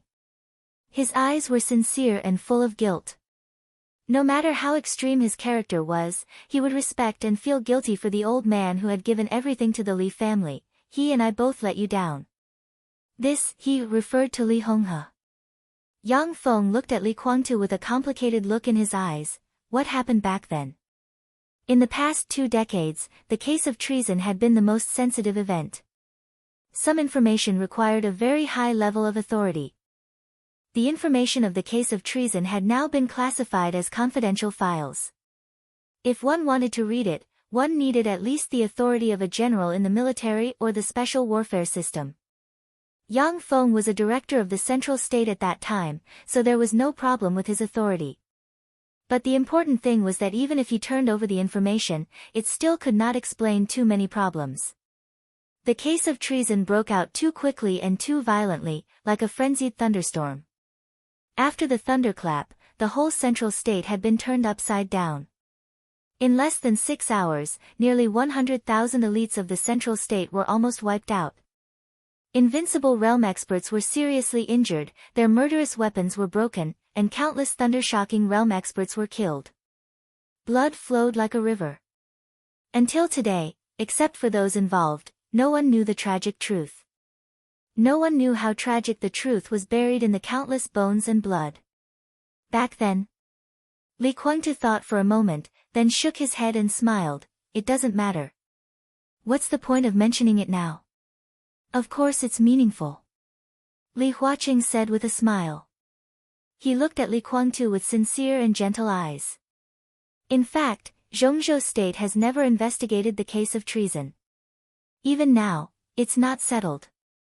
At most, it can only be regarded as putting aside the dispute. The Li family has been the pillar of the country for hundreds of years. Personally, I believe in the Li family's loyalty to Zhongzhou State.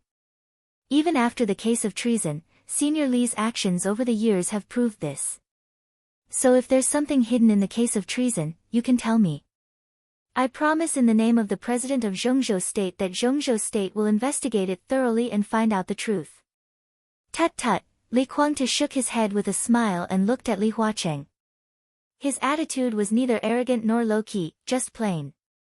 And then? Li Huacheng was slightly stunned. This simple rhetorical question contained too many meanings at this time. He thought for a moment and said calmly, if there's something hidden in the case of treason, when we find out the truth, we'll give everyone an explanation. His words were very neutral. Even from a personal standpoint, he was willing to believe in the loyalty of the Li family, but his current identity was still the president of Zhongzhou State. Li Guangtu did not speak. Li Huacheng knocked on the table in front of him and said calmly, if it turns out that you didn't commit treason, the parliament of Zhongzhou State is willing to apologize to the Li family and you. We welcome you back to Zhongzhou State. Li Guangtu raised his eyebrows. Is this the attitude of the parliament? For the time being, this is just my attitude. Li Huacheng said calmly. Guangtu, at least we have to figure out what happened that year, so that we can discuss a suitable solution. Yang Feng took a deep breath and said calmly in a gentle tone.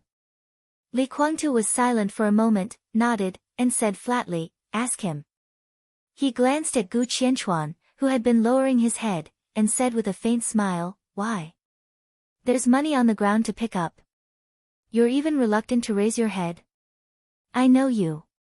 You participated in the siege against me, but your strength was not so good at that time. Oh, I'm sorry, your strength is not so good now. Gu Qianchuan suddenly raised his head and stared at Li Guangtu. Li Guangtu narrowed his eyes, and his expression was cold and almost feminine. Gu Qianchuan gritted his teeth, sneered, and did not speak.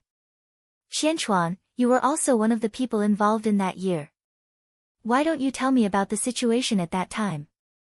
Li Huacheng said calmly. I can't remember many details because it's been too long. Gu Qianchuan took a deep breath and said expressionlessly. Tell me about it. Li Huacheng looked at Gu Qianchuan, and his tone was vaguely tough. Gu Qianchuan took a deep breath and said coldly, more than 20 years ago, shortly after Li Guangtu was the commander of the Border Control Corps, he publicly made radical remarks about the border war at a corps meeting. Led by Annan State, several countries in Southeast Asia expressed their dissatisfaction. When the situation was chaotic, the Border Control Corps decided to carry out a joint maneuver with the Southern Theater of Operations. Many martial arts forces and special warfare organizations of Zhongzhou State were invited. During the maneuver, the Border Control Corps crossed the border of Zhongzhou State and regarded part of the Annan State area as part of the battlefield. Gu Qianchuan paused and glanced at Li Guangtu. But when the maneuver was about to end, Kunlun City found traces of large-scale mobilization of the Annan Army. At the same time, we found that Major General Li Pingqing of the Border Control Corps was leaving the territory with the Great Wall Plan of the Border Control Corps. Kunlun City intercepted him at once and reported to Li Guangtu. Li Guangtu sent people to intercept him. At that time, Li Pingqing, who was only at the peak of the fire-flaming realm, led a small number of subordinates and broke through the blockade of several thundershocking realm experts belonging to the Li family. Gu Qianchuan sneered and continued, nearly an hour after the incident, Senior Colonel Hu Song, the Minister of the Information Department of the Border Control Corps, intercepted the communication signal at that time. At that time, we knew that Li Pingqing's defection was authorized by Li Guangtu. He used his authority to take away a lot of important data of the Great Wall Plan and gave it to Li Pingqing. The call records at that time are still kept in the archives of Zhongzhou State. The evidence is conclusive. Kunlun City thought that Li Guangtu was suspected of treason and reported it to the Parliament of Zhongzhou State immediately. But, as a result, Gu Qianchuan said no more. It was clear what the result was. The fiercest battle in Zhengzhou state in recent years broke out on the border. The Li family completely collapsed, and the turmoil continued to this day. Which member of the parliament gave the order? Li Guangtu looked at Gu Qianchuan and asked with a playful look. It was Vice President Qin Wanning. Gu Qianchuan gave the answer without hesitation. Yang Feng sighed. Li Guangtu smiled and said nothing. Qin Wanning, the vice president more than 20 years ago, had died of illness a few years ago. Unlike Yang Feng, even after retirement, Qin Wanning was still the top boss of the Southeast Group. Qin Wanning came from the Qin clan of Beihai. He had served as the deputy speaker of Wuyue, the governor, the speaker of Beihai province, and the vice president. He could be said to be the absolute hardcore of the Wang family of Beihai. There was no Kunlun city more than 20 years ago. The Gu clan did not even have a member of parliament. They could not set off such a big storm only by relying on Kunlun city without high-level power. It was the most reasonable thing for the high level of the Wang family of Beihai to intervene. The procedure is wrong in this matter. Yang Feng said lightly. He knew about this matter. Naturally, he also knew Qin Wanning's role in it. Procedure no, he had said this many times in the past. At that time, the situation was urgent. The only person we could contact was Vice President Qin Wanning. Gu Qianchuan replied indifferently. According to the normal procedure, if there was a problem with the position of the commander of the Border Control Corps, Gu Xingyun should have reported it to Li Honghe, the top leader of the Special Warfare System of Zhengzhou State. Even if Li Honghe needed to avoid arousing suspicion, he could have reported the problem to Dongqing Hunguang, the then minister of the army headquarters, and reported it directly to Qin Wanning. The procedure was indeed wrong, or even outrageous. But compared with the treason case, this outrageous problem was nothing at all. Li Huaqing looked at Li Guangtu and said slowly, "Is Li Pingqing true?" He did not want to hear Li Pingqing's problem, but Li Guangtu's opinion. Li Pingqing once served as a major general of the Border Control Corps. When the treason case occurred, he finally died in the territory of Annan State. At that time, important information about the Great Wall Plan of Zhengzhou State was found on him. The Great Wall Plan was a weapon defense system used by Zhengzhou State to this day. After several updates, its performance became more and more stable. It could be regarded as one of the core secrets of Zhengzhou State. At that time, Li Guangtu authorized to get the Great Wall Plan and had a call record with Li Pingqing. All these were recorded in the file. There was no doubt about it. Because of this, Li Guangtu's treason case quickly came to a conclusion when it caused a great sensation. When it happened, I didn't have any practice with Li Pingqing. Li Guangtu said lightly. Li Huaqing pondered and looked at Li Guangtu. Hu Song, the then minister of the Ministry of Information, intercepted my call signal with Li Pingqing. Where is Hu Song? Li Guangtu suddenly asked. Dead. Yang Feng said lightly. He glanced at Gu Qianchuan and said calmly, after the treason case, Hu Song was promoted to Major General of Zhengzhou State in the same year and transferred to the Ministry of National Defense. The next year, he died in a car accident. Li Guangtu sneered and said nothing. This doesn't mean anything. Li Huaqing said slowly. It really doesn't mean anything. Li Guangtu nodded and said, but I'm not familiar with Li Pingqing. With his age and military rank, he didn't even have an important task in the Li family. At most, he was a little better than a marginal figure. He was at the peak of the fire-flaming realm in his 40s and exhausted his potential. If I really wanted to commit treason, why would I give him such an important task as stealing the Great Wall Plan? I was the Marshal of Zhengzhou State at that time. There were many experts in the Li family and many talents in the Border Control Corps. No matter how I looked for someone, it was not Li Pingqing's turn to perform such an important task for me. Li Huaqing narrowed his eyes and nodded. Li Guangtu was telling the truth, which could also be regarded as a doubt. With Li Pingqing's status at that time, Li Guangtu would not pay attention to him in any case, let alone let him perform such an important task. Similar doubts were everywhere in the treason case, but they were just speculations. In the face of conclusive evidence, they were not convincing. the most important thing is that I committed treason and joined Annan state. Li Kuangtu sneered, and his voice sounded extremely cold in the dark cabin. Those who believed that I would commit treason at that time were fools. I was a marshal with real power in Zhongzhou state, controlling more than 100,000 of the most elite troops in Zhongzhou state. I entered the parliament of Zhongzhou state at the age of 30 and was the youngest member of parliament in Zhongzhou state. The Li family was the core force of Zhongzhou state, and my father was the war god of Zhongzhou state at that time. Without any accident, I was in the invincible realm at that time.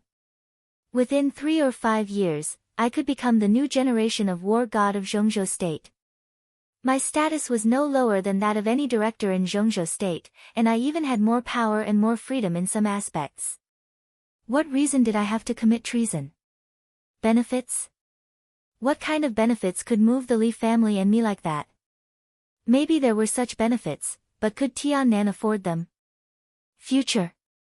I didn't want the future of Zhongzhou state. What kind of future do I want? I committed treason and joined Annan state. Were those who believed in this at that time stupid, or did they think I was stupid? Li Huaqing gave a wry smile.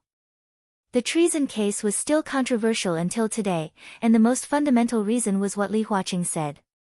The evidence of Li Kuangtu's treason was conclusive. But he had no motive and no reason. Zhongzhou state was the most powerful country in the world. It was the same more than 20 years ago, even more powerful than it was now. Li Kuangtu himself stood at the top of Zhongzhou state. He had all the benefits and future he should have. What Annan state could give, Zhongzhou state could also give and give more. Annan state could not move Li Kuangtu at all, let alone make him commit treason. This approach was as ridiculous as an ambitious hero giving up the great country he had worked for to be a lackey for an ordinary gangster. But the evidence is conclusive. You did contact Li Pingcheng. How do you explain it? Gu Qianchuan suddenly asked. I didn't contact him. Li Kuangtu suddenly paused and narrowed his eyes. Kuangtu, what do you want to say? Yang Feng's heart moved. Li Kuangtu was silent for a long time, and then slowly said, Li Shi was by my side. His eyes became more indifferent and disgusted. Gu Qianchuan smiled. With strong provocation in his eyes, he said meaningfully, Li Shi is by your side now. Li Kuangtu gave him a cold look and did not speak. It was well known that Li Shi was Li Kuangtu's woman at that time. Therefore, Li Shi personally testified in Li Kuangtu's treason case, which was a powerful blow to pull the Li family down from the clouds.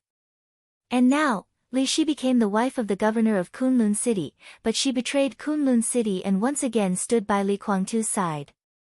Even if she appeared again to testify for Li Kuangtu that he did not commit treason, how credible could it be? Chapter 688. Everyone knew the meaning of Gu Qianchuan's words.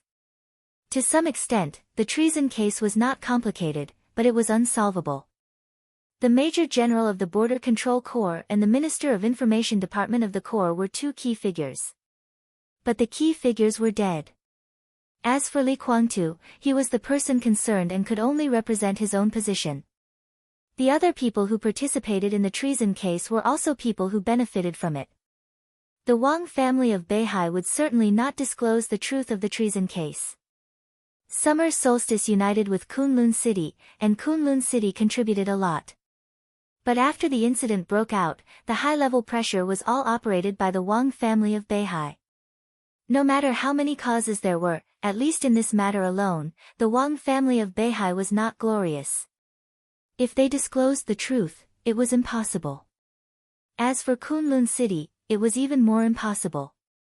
If Li Kuangtu had not been exposed, the massacre of more than 100,000 troops of the Border Control Corps would have been blamed on Kunlun City. This was a real disaster. In this way, Li Shi became extremely critical. Everyone understood Gu Qianchuan's meaning. Everyone also understood Li Kuangtu's meaning. At that time, Li Kuangtu did not guard against Li Shi. She was by Li Kuangtu's side. When the incident happened, if Li Kuangtu contacted Li Pingcheng, it could only be done by Li Shi, and she received orders from Kunlun City. This was Li Kuangtu's subtext. As for the Minister of Information Department, he was mostly from Kunlun City or the Wang family of Beihai, so that he could forge Li Kuangtu's authority and get in touch with the Great Wall plan. This was actually not important. After all, Li Pingsheng and the Minister of Information Department had been dead for many years. Any evidence had been wiped out. Now the only key figure was Li Shi. Li Shi stood by Li Kuangtu's side. At the end of the treason case, she personally admitted that Li Kuangtu had committed treason. No matter how the outside world really felt about her, it was not an exaggeration to say that her approach was righteous to put family before righteousness. She had already testified once. Later, she joined Kunlun City and became the wife of the governor. If she told the truth in this capacity and proved that Li Kuangtu did not commit treason, Zhongzhou state could accept it and launch an investigation. But now Li Shi stood by Li Kuangtu in the chaos of Eastern Europe. Under such circumstances, what was the point of her telling the so-called truth? The meaning of a witness had long become untrustworthy with her constant wavering. Even if Li Shi told the truth now, Kunlun City could easily say that Li Shi was slandering them. Now Li Shi could not be regarded as evidence. Li Shi was not the evidence, which meant that there was no evidence in the case of treason. If this kind of problem were to be solved by arguing, there wouldn't be any results even if they talked for 100 years. Li Kuangtu narrowed his eyes and looked at Gu Qianchuan. Fearless? He suddenly asked. For Zhongzhou state. Gu Qianchuan was indifferent. Li Kuangtu smiled and didn't say much. After all, Gu Qianchuan's account of the treason case was too general. Although everything that happened that year was not perfect, it was an extremely sophisticated scheme. Some details were suspicious everywhere. Li Shi could no longer be regarded as evidence now. However, Li Kuangtu was the person involved. How could it be possible that he didn't know anything? If he told them everything he knew, Kunlun City would definitely be in trouble. However, Kunlun City was full of troubles, which was not what Li Kuangtu wanted. It was not even attractive to him at all. It doesn't matter what the truth is. Li Kuangtu said lightly, more than 20 years ago, I had a clear conscience about Zhongzhou state. Li Kuangtu slowly sat up straight, looked into his eyes, and said in a deep voice, what about more than 20 years later? Today, more than 20 years later, Zhongzhou state feels guilty about me. It doesn't matter. But I will take back what used to belong to me.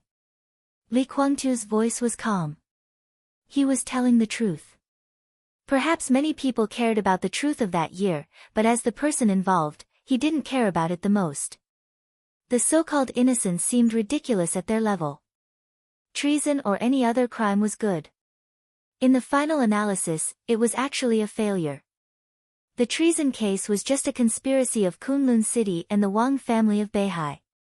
He lost, so he had to leave Zhongzhou state with the crime.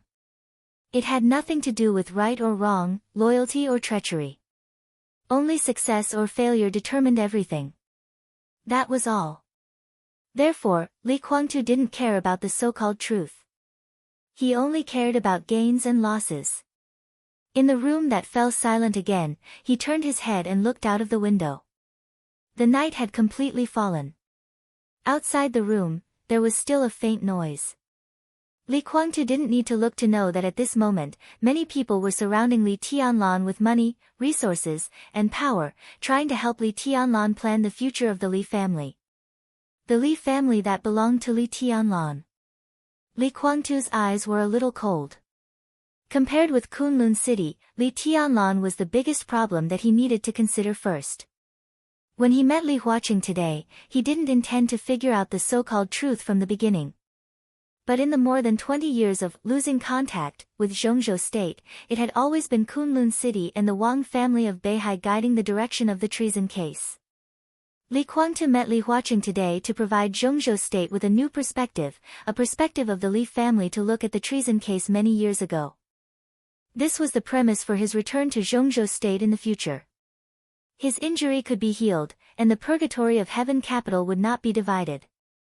When his injury was healed and he returned to Zhongzhou state with the purgatory of heaven capital, what was Kunlun City? Li Kuangtu didn't deny that he looked down on Kunlun City. He really looked down on it. How deep could a so-called martial arts force that had been bowing to the Li family have after more than 20 years of development? Kun looking up and down in Kunlun City, there was no one who could attract Li Guangtu's attention at all. In contrast, Li Tianlan was the one who made him feel threatened. To resist foreign aggression, one must first stabilize the internal situation. Li Guangtu would only attack Kunlun City when the internal problems were solved. Otherwise, even if he took out the so-called truth today and beat Kunlun City beyond redemption, it would be meaningless for him. After all, from the standpoint of Zhongzhou State, even if Kunlun City was destroyed, Zhongzhou State would be more willing to hand over the special warfare system to Li Tianlan, the future heavenly son, than to consider Li Guangtu, whose standpoint was subtle. Li Guangtu dared to let Kunlun City continue to occupy the special warfare system of Zhongzhou State, but he dared not let Li Tianlan sit in that position. So as long as he met Li Huaqing today and let Li Huaqing give him a vague attitude, this meeting would be perfect. And his requirements were not high at all. Li Guangtu turned his eyes and looked at Li Huaqing, saying nothing. Now he was far more mature than Li Tianlan, so he knew better that when a superior faced grievances, the so-called revenge was not the most important thing. The important thing was profit. It was a complete failure for him to take down Kunlun City in a short period of time if he couldn't swallow it himself. Zhongzhou State will set up a task force to reinvestigate the treason case more than 20 years ago. The task force will be directly responsible to me. Personally, I am willing to believe in the loyalty of the Li family. Li Huaqing looked into Li Guangtu's eyes and said seriously. Gu Qianchuan frowned and looked a little pale. The establishment of the task force made him feel uncomfortable, but what made him more uncomfortable was that Li Huaqing had been emphasizing his personal opinion. Of course, I also have absolute trust in Kunlun City. Li Huaqing suddenly smiled and said, there is something strange about what happened that year. I will urge people to investigate. Maybe it is a misunderstanding. Misunderstanding? Li Guangtu smiled a little coldly. Li Huaqing waved his hand and said slowly, anyway, the Li family has done meritorious service to Zhongzhou State. If you are treated unfairly, Zhongzhou State will try its best to prove your innocence. Before this matter is investigated clearly, I will persuade the parliament not to take measures against you. During this time, you can rest assured to recuperate in Zhongzhou State. Don't worry.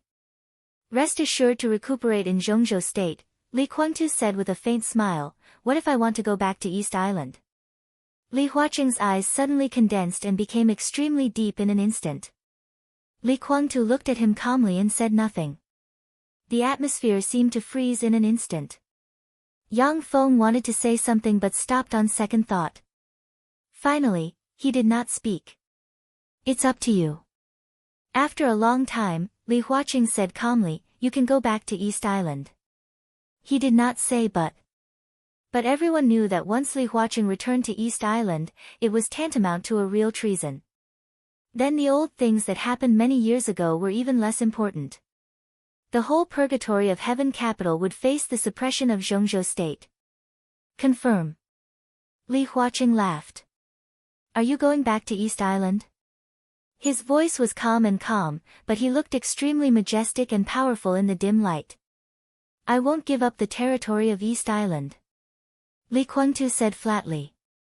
How are you going to deal with Wuji Palace and Jifeng Sword Training School? Li Huaqing frowned and said, and the royal family of East Island. Daybreak. Li Guangtu shouted. Daybreak, who had been hiding in the dark silently, took a step forward silently. You stay in Heaven Capital. Deal with Wuji Palace and Jifeng Sword Training School. Li Guangtu continued to order. Okay. Without any hesitation, Daybreak nodded. What about the others? The others, Li Guangtu hesitated and finally made up his mind. He said flatly, most of the forces of the purgatory of Heaven Capital have begun to move to Tiannan. You are also responsible for this. Got it. Daybreak nodded. Even though he knew very well that he would be suppressed by Jifeng Sword Training School and Wuji Palace during the transfer. Li Huaqing did not speak and was deep in thought. I will also go to Tiannan. Li Guangtu said flatly, I won't return to East Island or Zhongzhou State. Tiannan is the best buffer zone. Even if the royal family doubts, they will not continue to support the Purgatory of Heaven capital, but they will not completely turn against them. So the main opponents of the Purgatory of Heaven capital in East Island are Jifeng Sword Training School and Wuji Palace. He glanced at Li Huaqing and suddenly said, I want to make a deal with Zhongzhou State. Go ahead.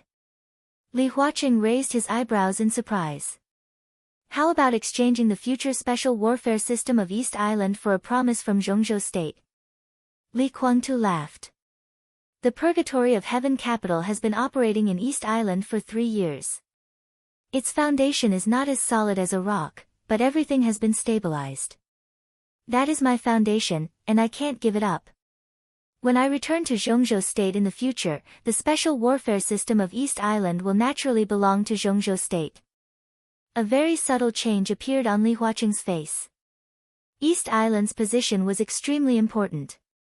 In international games, East Island was often the first ally that some international powers tried to rope in when they were fighting with Zhongzhou State. And although East Island's territory was small, it was ambitious. Especially in recent years, with the ups and downs of the situation in Zhongzhou State, East Island had exposed its ambition for the southern end of Beihai several times. Obviously, they dreamed of recovering their lost land and even wanted to invade Zhongzhou State again. Zhongzhou State had always wanted to control the special warfare system of East Island. If Li Guangtu was willing to return to Zhongzhou State, it would be a good opportunity. But now the Purgatory of Heaven capital, he shook his head and said softly, I don't think the Purgatory of Heaven capital has this ability now. Li Guangtu was seriously injured and could not fight in the next few years. Without Li Guangtu, the Purgatory of Heaven capital would not be able to fight. Without Li Guangtu, it would be hard for the Purgatory of Heaven capital to face the suppression of Jifeng Sword Training School and Wuji Palace, especially the royal family.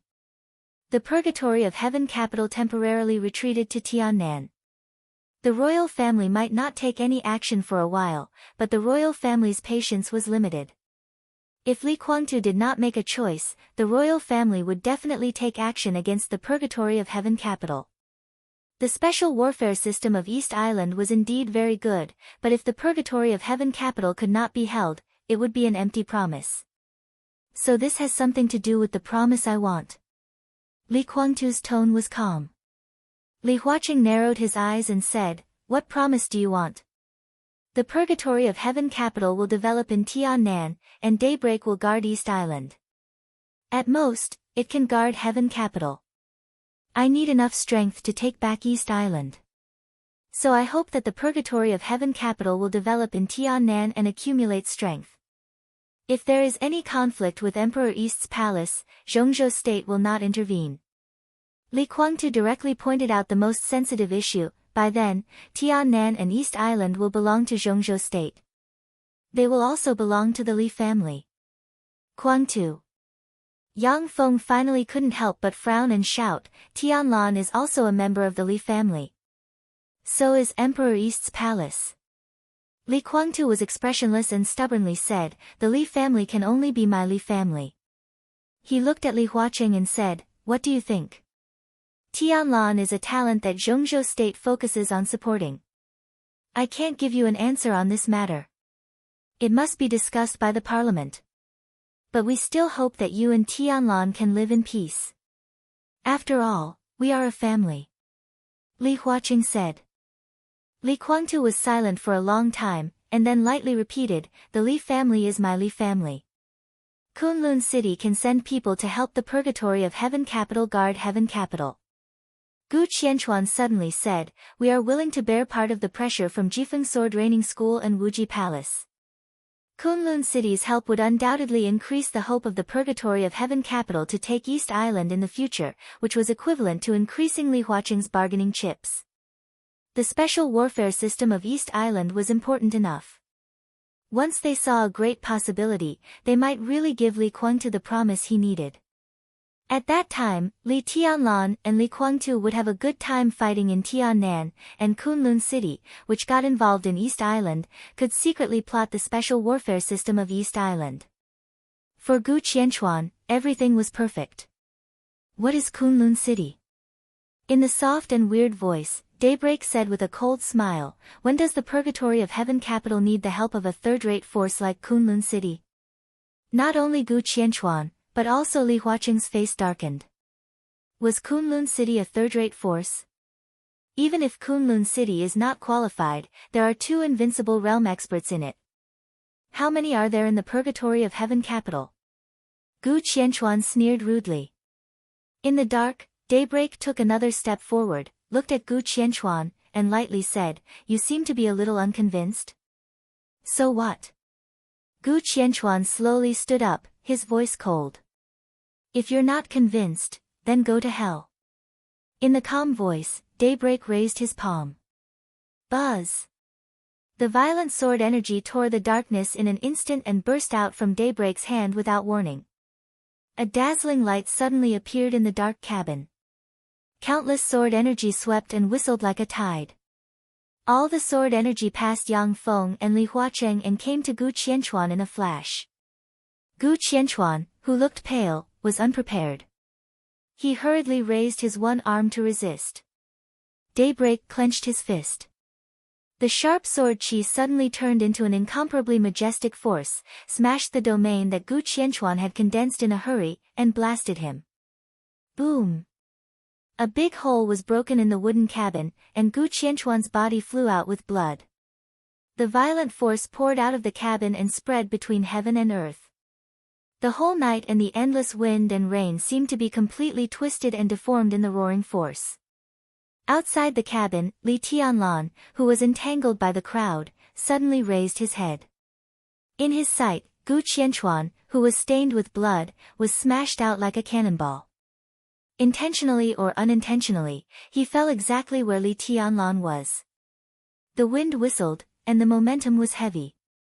The endless sword intent turned into a force surging wildly. This blow was the power of the invincible realm. He was the second invincible realm expert in the purgatory of heaven capital. Daybreak. The serious injury in the chaos in Eastern Europe did not make him lose his fighting spirit. Instead, it completely burned his potential. After the chaos, he directly rushed into the domain of the invincible realm with serious injuries. Although his realm was still somewhat unstable, it was still the strength of the invincible realm. Li Tianlan frowned and raised his palm. The wind was calm. But in an instant, everyone present was awestruck. At this moment, the whole world seemed to turn into a stream of sword energy with Li Tianlan's movements.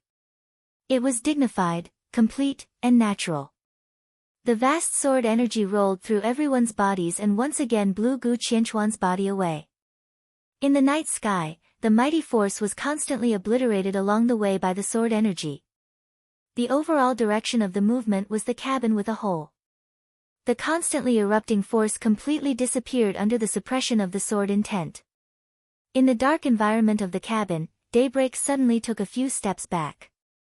With a muffled groan, 2 streams of blood came out of his nostrils. Li Tianlan put down his palm, and his eyes were cold. In the cabin, Li Guangtu looked at Daybreak and asked attentively, "How is it?" Daybreak gave a wry smile and shook his head.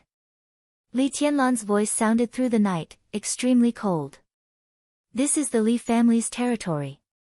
Do you really think you can do whatever you want here when you enter the invincible realm? Do you think I haven't killed an invincible realm expert?" Chapter 689. The whole mountaintop seemed to be quiet for a while. The majestic power was completely torn apart by the sword qi, and it seemed that the endless sword intent broke out in every corner of Lonely Mountain, enveloping the hut where Li Guangtu was.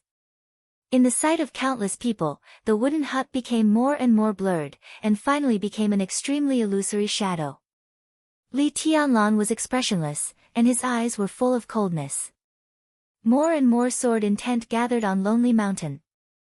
Li Tianlan took a step forward, looking like he would not let him go. Everyone's scalp went numb. Now no one doubted Li Tianlan's strength, but only under his sword intent could they actually experience the suffocating sharpness and oppression. Li Tianlan did not wait and strode forward. The vast sword intent occupied the night sky, gathered into a whole, and turned into a sword energy, completely enveloping the nearby cabin. Your Highness. A somewhat hurried voice sounded. Li Tianlan turned his head slightly. Ning Ziyuan, the commander of the Tiannan Freedom Corps, came over, and beside him was Zhou Yuanshan, the governor of Jiangxia. The two shook their heads at the same time, and Ning Ziyuan said slowly, "The president and Senior Yang are still inside." At the same time, Daybreak's plain voice came out of the cabin, a little hoarse. "I'm sorry, I'm willing to make up for my recklessness." The invincible realm expert, who represented the peak of the dark world, bowed his head in public, but the people who heard this did not have much reaction in their hearts, as if it was a matter of course. Everyone was now thinking about the meaning of the second invincible realm expert in the purgatory of Heaven Capital. After Daybreak broke through, even if Li Guangtu's injury would not recover in a short time, as long as they did not completely fall out with the East Island royal family, they still had the strength to stand firm in Heaven Capital. What did this mean? This question flashed in Li Tianlan's mind. He snorted coldly, turned, and walked directly in the direction of Gu Qianchuan. The crowd automatically made way for him. The grass of Lonely Mountain was stained with blood, spreading for nearly dozens of meters. Li Tianlan walked to the end of the blood and squinted at Gu Qianchuan. Gu Qianchuan's mouth was bleeding, and his body twitched instinctively, but his consciousness had fallen into a coma. Li Tianlan looked at him condescendingly and remained silent. He did not care about falling out with the purgatory of Heaven Capital here, nor did he care about letting outsiders know that his relationship with Li Guangtu was not harmonious. At least for now, this was not something worth keeping secret. There was no place for Li Guangtu and his Li family, and there would be no place for him in Li Guangtu's Li family. It was already well known, so there was no need to hide it. Necessary. But on today's occasion, he had to care about the situation of Kunlun City. Kunlun City was the special warfare center of Zhengzhou State, and Gu Qianchuan now represented the entire Kunlun City on the surface. If something happened to Gu Qianchuan at his grandfather's funeral, compared with the purgatory of Heaven Capital, Li Tianlan himself would be in constant trouble. Daybreak's attack hit Kunlun City and brought trouble to Li Tianlan. At the same time, it represented the purgatory of Heaven Capital to declare its force to the outside world. It could be said to kill 3 birds with 1 stone. In the face of this situation, Li Tianlan had to show an attitude of not hesitating to fight. Daybreak said he would make it up to them. Li Tianlan did not ask what the compensation was. That was something to be discussed in private. The most important thing now was Gu Qianchuan's physical condition. Gu Qianchuan was not dead yet. This year, he was really unlucky. First, his arm was broken by Li Tianlan, then he was seriously injured by Xianyuan Feng, and now he was severely beaten by Daybreak. His embarrassment fully showed the vitality of an invincible realm expert, which was like a cockroach. But on such an occasion, no one admired him at all. They would only think that he was incompetent. The worst invincible realm expert. Li Tianlan looked down at Gu Qianchuan and shook his head. He should be the worst invincible realm expert. It's incredible that he only has this kind of strength in this realm. His voice was clearly heard throughout the audience. Everyone heard Li Tianlan's evaluation of Gu Qianchuan. No one echoed or refuted him. It was estimated that from today on, this evaluation would accompany Gu Qianchuan for a long time, and he might even become a laughing stock in the invincible realm.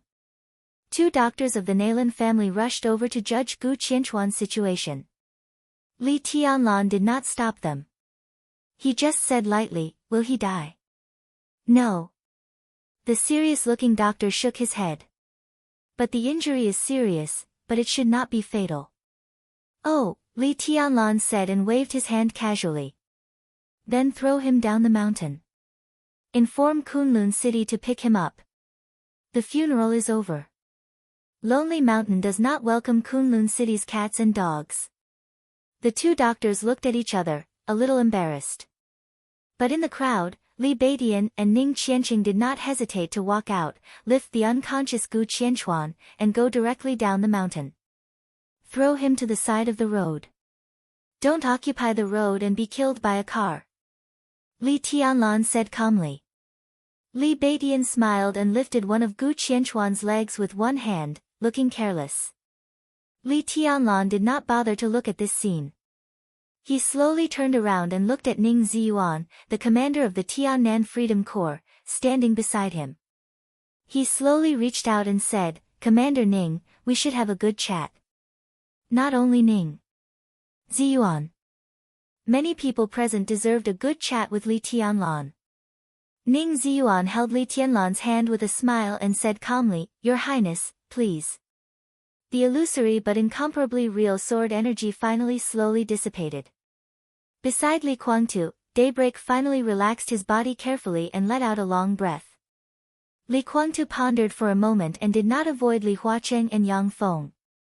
He directly said, "If you recover from your injury, how sure are you to defeat him?" Daybreak was seriously injured in Eastern Europe and had not recovered yet. But when he was seriously injured, he forced a breakthrough.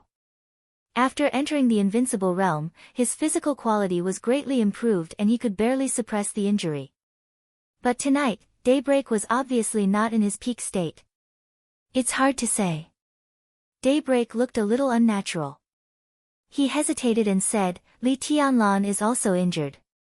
His injury may not be lighter than mine." Li Kuangtu was slightly stunned. His injuries have been accumulated since the beginning of the chaos in Eastern Europe. The day of death, the day of trial, and the day of termination. His injuries accumulated again and again. Then he went to Beihai, swept away the 7 sword-holding families, killed the heaven-killing saber, and fought with Dijiang. Countless injuries accumulated, and the burden on his body has been very heavy. In addition, the death of Senior Li should be a great blow to him. Now he can still fight because he is forcibly maintained by the vitality of the dragon vein. No matter how abnormal the recovery ability of the dragon vein is, there is a limit. Daybreak said slowly. Although he had only fought with Li Tianlan for a moment, he could clearly feel that Li Tianlan's seemingly perfect sword intent was actually extremely wild. It was a frenzy that was almost out of control. Obviously, Li Tianlan was also not in his peak state now. Even when he was in Beihai, he was not in his peak state. Li Kuangtu's eyes flickered thoughtfully. After the matter in Lin and was over, Li Tianlan would definitely return to Tiannan as soon as possible. And the purgatory of Heaven Capital would also move to Tiannan. If he seized the opportunity to delay the recovery of Li Tianlan's injury, it would undoubtedly be very good for him. But he could not fight now. Daybreak had to stay in Heaven Capital. With the recovery speed of the dragon vein, it was difficult for the rest of the people in the purgatory of Heaven Capital to pose a strong enough threat to Li Tianlan. At this moment, Li Kuangtu thought of the mysterious His Majesty. That ally, who did not seem to be very reliable, should be able to be used. The heavenly son of the age, Daybreak hesitated and laughed at himself. If he recovers from his injury, plus the rumored sword formation of 13 stories. In this era, he is probably invincible. Chapter 690. The so-called Tiannan referred to a rectangular area that started from the border area of Nanyun in Zhengzhou State and extended nearly 800 miles to the south. After Annan State's several efforts were in vain, the land that once belonged to Annan State was officially defined as a middle area without a master in the hearts of the people in the dark world, and they called it Tiannan. The total area of Tiannan was less than 40,000 square kilometers. In addition to large tracts of mountains and jungles, there were 6 cities on this land, with a population of nearly 5 million at its peak. After the outbreak of the border war more than 3 years ago, Annan State made several raids to recover the land but was defeated, so it had no choice but to call on the civilians of Tiannan to migrate. After more than 3 years, more than half of the population of this land had left. Now there were less than 600,000 people living on this land. Compared with the population density of Zhengzhou State, this place was really vast and sparsely populated. A vast but relatively limited area, a large but relatively sparse population, all of which established the overall pattern of Tiannan. The situation in Tiannan was not chaotic. The reason why the ownership of this land was not clear was not because of the chaos, but because of the stalemate. In more than 3 years, today's Tiannan could be roughly divided into 5 forces. The first was the rebel force of Annan State. The so-called rebel force was nothing more than a cover. More than 3 years ago, when the 5 dark forces united with Annan State to invade the border of Zhongzhou State, Annan State mobilized most of the army in the north of the country to cooperate with the 5 forces in order to leave a way out for itself to deal with the future accountability of Zhongzhou State.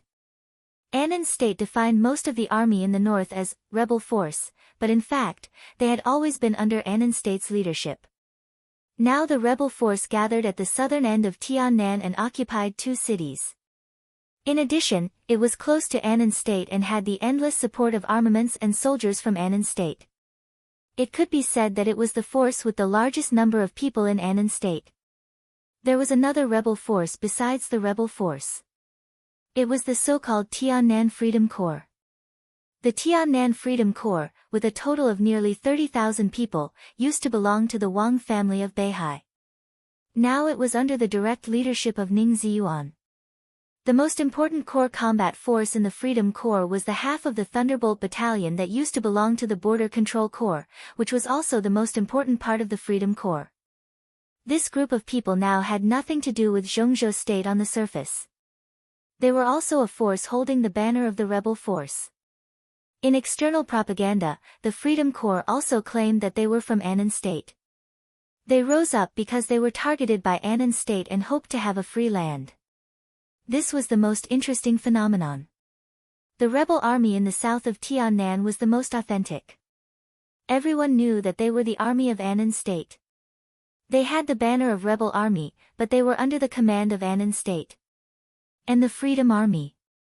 Everyone knew that this was a force belonging to Zhongzhou State, but they seemed to have nothing to do with Zhongzhou State on the surface. Instead, they became the real rebels against Annan State. The headquarters of the Freedom Corps was in the north of Tiannan, close to Zhongzhou State, and they also occupied 2 cities. They could be said to be the 2 most powerful forces in Tiannan today. In more than 3 years, the territories of the 2 forces had restored the most basic order. Therefore, the cities occupied by the rebel army and the Freedom Corps were also the enemy with the largest population in Tiannan. In the central area between the north and the south of Tiannan, the Purgatory of Heaven capital, which had a subtle relationship with Annan State, occupied the Purgatory of Heaven capital. The contract with Annan State sometimes made the Purgatory of Heaven capital help the rebel army against the Freedom Corps. But most of the time, the Purgatory of Heaven capital was quietly developing its own foundation. The city where the Purgatory of Heaven capital was located had the smallest population in Tiannan, but its scale was the largest among the 6 cities. The last city was the territory of the Freedom Army. Compared with the rebel army and the Purgatory of Heaven capital, the Freedom Army was obviously not a big deal. In troubled times, the Freedom Army formed by the local residents of Tiannan, the vanguard of various dark organizations in Southeast Asia who came here to look for opportunities, and the hidden forces of various superpowers. This chapter is not over. Please turn the page. Triangulation, etc. Different positions, chaotic camps, good and bad people mixed together, and demons danced wildly. Their existence was not much of a threat to the current superpowers, but it was not weak enough to be ignored. It could be said that it was the most unpopular existence in the hearts of the superpowers. The 5th force was Emperor Dong's palace. To be exact, it was the power represented by Zhongzhou State in Tiannan. After Emperor Dong's palace confirmed the development of these forces in Tiannan, Zhongzhou State directly handed them over to Emperor Dong's palace. Now the most important link between the Blood Battalion and the Tiannan Freedom Corps was Emperor Dong's palace. Emperor Dong's palace was weak in Tiannan, but after all, it represented Zhongzhou State, so no one dared to ignore it. But it was undeniable that it was the weakest force in Tiannan at present. For the time being, it could only develop quietly in the territory of the Freedom Corps. The light shone in the large war room. There was a screen in the war room. The rectangular map of Tiannan was slowly rotating on the screen. A middle-aged man in plain clothes but full of military aura slowly tapped on the screen and said, "This is the current situation. The headquarters of Emperor Dong's palace is now in Tunnan City, with a total of about 1,000 people. Most of them are elites of the Sky Academy and the Deep Sea Academy of Zhongzhou State. They have strong combat effectiveness and are equipped with heavy firepower." He stroked his beard and slid the map of Tiannan with the other hand. He enlarged the map of Tunnan City and continued, "Tiannan can be said to be a very regular rectangle. The north and south ends are very long, but the east and west ends are very narrow. The east and west ends of Tiannan are the territory of Annan State. At present, Emperor Dong's palace is in the west of Tunnan City, about 40 kilometers away from the nearest base of the Freedom Corps. That is the number 3 base of the Freedom Corps. Its main force is infantry, which is about the strength of a division. We will launch an attack in the east of Tunnan City to attract the attention of the Freedom Corps. It will not be easy for you to directly attack Emperor Dong's palace in the west. The Freedom Corps is full of elites and responds quickly, so the time left for us to fight is limited. We have to occupy Tunnan City as soon as possible. This is the bottom line of this operation. The expected result is to destroy at least 3 bases of the Freedom Corps before dawn and even drive them out of Tiannan." The map of Tunnan City on the screen froze. The middle-aged man looked at the figure in the main seat of the war room, bowed slightly, and said softly, "I hope your corps is as brave and good at fighting as you said." "I'm not bragging about anything." In the leather chair of the main seat of the war room, a strong black man sat there and said in a loud voice, "Our past achievements are enough to prove everything. Yes, we don't doubt that. This is the basis of our cooperation." The middle-aged man said softly, "But you should know that the Freedom Corps is not an ordinary army. They are elites, the real elites. And we are pressed for time." "Indeed. The Thunderbolt Battalion is not easy to deal with. Even if it is only half of the Thunderbolt Battalion, it is still not easy to deal with. But this operation may not be so difficult." The black man stood up. A shadow seemed to appear in the bright war room the moment he stood up. He was extremely tall, at least more than 2 meters, but his strong body did not look bloated. Instead, it was extremely coordinated and well-proportioned, and his every move carried an almost explosive power. The black man came to the map with a calm expression. "The death of Li Honghe has a great impact on Tiannan. Now the Freedom Corps.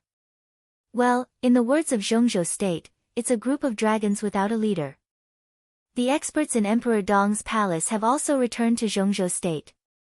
Minister Jin, the combat capability of my corps is beyond your imagination.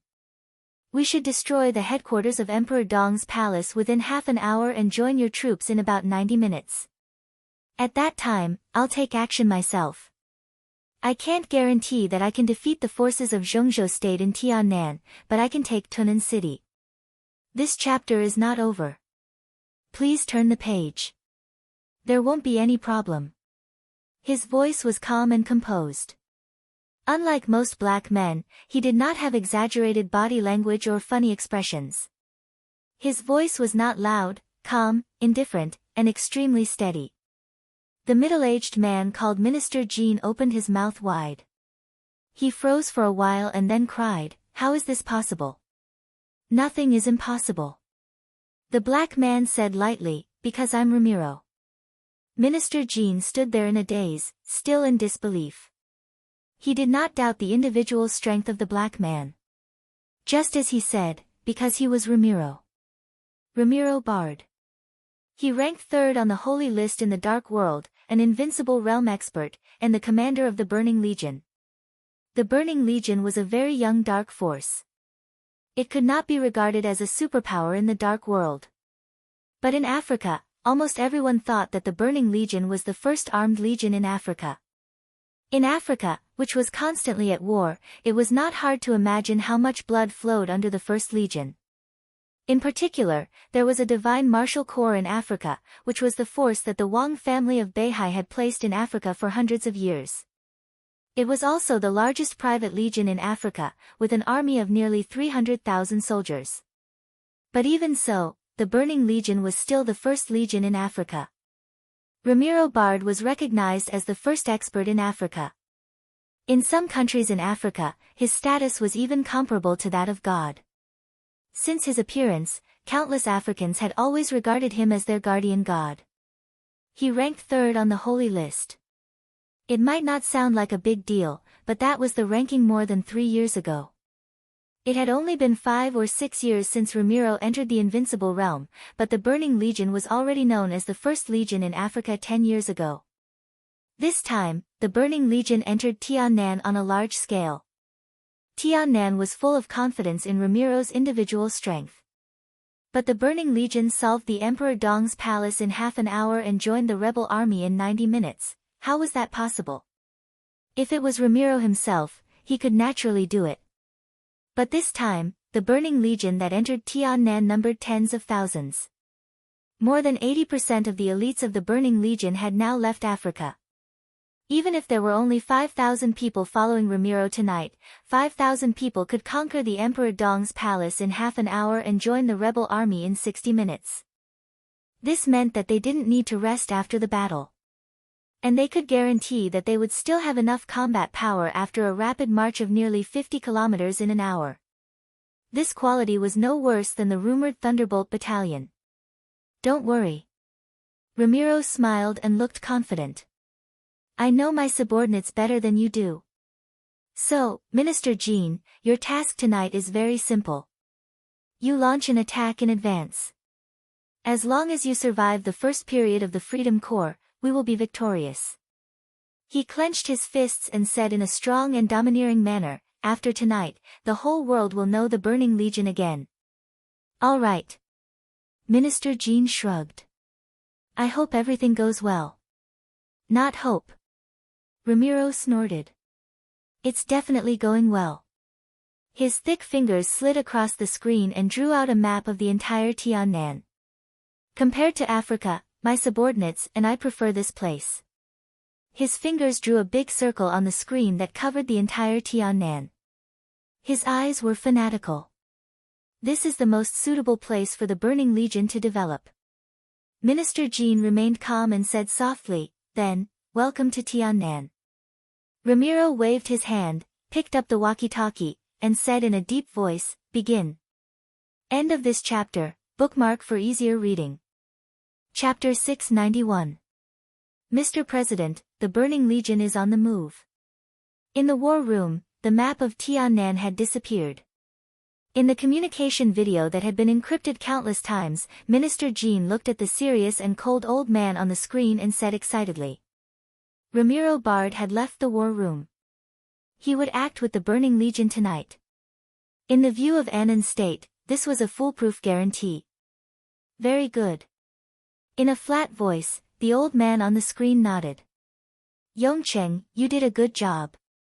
From now on, you will stay in Annan and prepare to receive the fruits of our victory. His voice was slow, but it was full of power.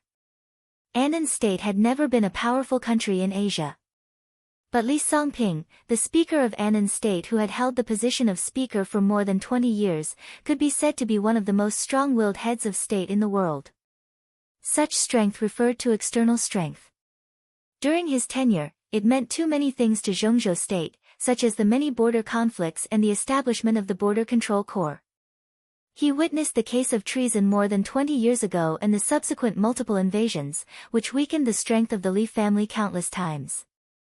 Without extraordinary courage, this world-famous speaker would not have defined the army in northern Annan state as a rebel army and ordered them to invade the border of Zhongzhou state more than 3 years ago. Yes, I understand. Jean Yongqing nodded positively. He was the Minister of Defense of Annan state, not a deputy. His function was similar to the national defense of Zhongzhou state, but his power was not a nominal position like the national defense of Zhongzhou state. His position in Annan state was equivalent to that of Dongqing Wudi in Zhongzhou state. He was the confidant of Li Songping, the speaker of Annan state. Mr. President, Ramiro is very confident, not only in himself but also in his troops. According to him, his Burning Legion is no less elite than the Thunderbolt Battalion of Zhongzhou state. Tonight, with Ramiro in person, we can at least take Tunan City. Li Songping nodded thoughtfully. So, as long as he succeeds, he will ally with the Burning Legion according to the plan. As long as he can promise to restore the order of Annan State in his territory, the land he conquered can be handed over to the Burning Legion. Jin Yongqing nodded with a smile and said in a calm voice, "Don't worry, Mr. President. I know what to do." The speaker nodded but did not hang up the communication. "Speaker?" Jin Yongqing hesitated for a moment before calling out. "Don't you think?" The president was deep in thought. "Is it strange that the Burning Legion agreed to form an alliance with us?" It was obvious that he had been thinking about this question for a long time, but he still couldn't find an answer. Jin Yongqing was confused. "What's so strange about it?" "The Burning Legion is the force that has the least stance in the Dark World." The speaker said slowly, "They have experts of the Invincible Realm and are the most powerful armed corps in Africa, but they don't belong to any country. Their standpoint is too liberal. Mercenaries from countless countries in Africa have gathered together. They have no foundation or background, and the whole of Africa is their hunting ground. They rarely participate in the disputes of the underworld.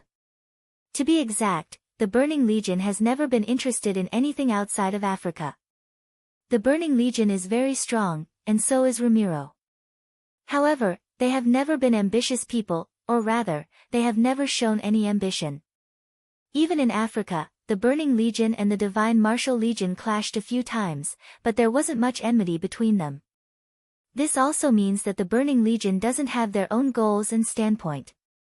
This is a large legion with a total of nearly 100,000 people, but the pattern they show is like a small team with only a few hundred or a few thousand people inside.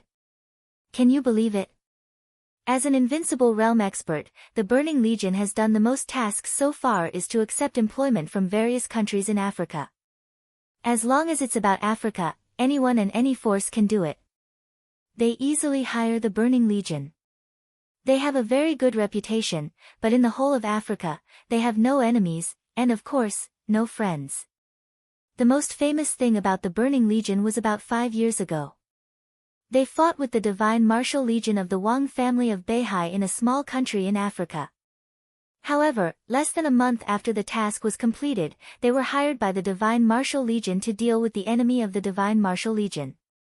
The most ridiculous thing was that the Burning Legion was hired by someone else after the task was completed, and they stabbed the Divine Martial Legion without saying anything.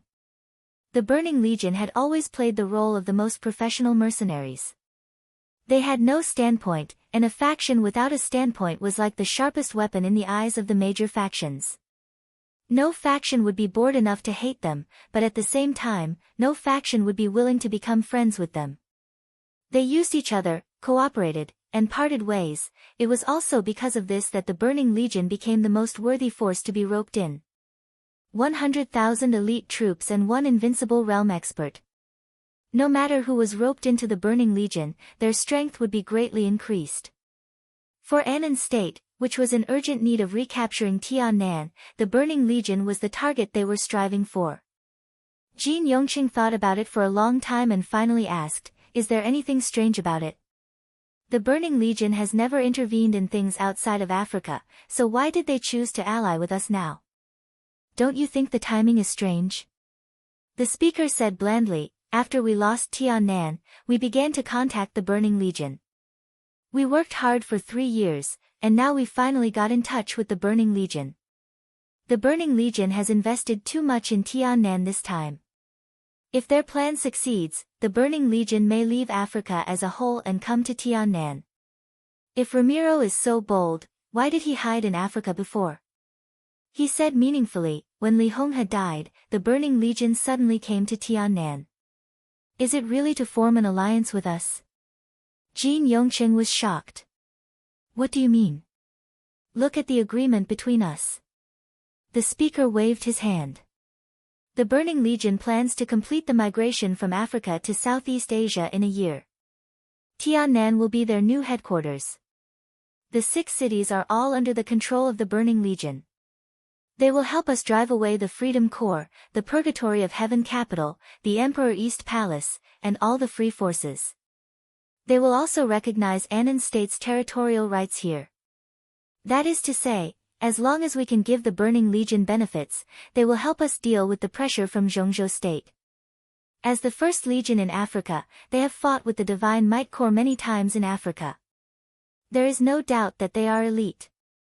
Even if they are not as good as the Thunderbolt Battalion, their overall quality should not be worse than that of the Blood Battalion. With the support of our armaments, it is only a matter of time before we take back Tiannan. He paused for a moment. But is that really the case? I don't think there is any other possibility. Jin Yongqing said cautiously. Maybe Ramiro realized the limitations of the Burning Legion's continued development, so he chose Tiannan. He wants to develop slowly, accumulate strength, and transform the Burning Legion into a superpower in the Dark World. If that's the case, based on the current situation, Tiannan is actually not a good choice. In other words, they should have a better choice. Eastern Europe? Jin Yongqing narrowed his eyes. Eastern Europe. The speaker nodded. If he comes to Tiannan, he will have to face Zhongzhou State. If he goes to Eastern Europe, he will also have to face Zhongzhou State. But the situation in Eastern Europe is more complicated, the opportunities are greater, the benefits are greater, and the risks are the same. Why did he come to Tiannan? Jin Yongqing thought about it seriously and said subconsciously, why? The most likely possibility is that he did not want to come.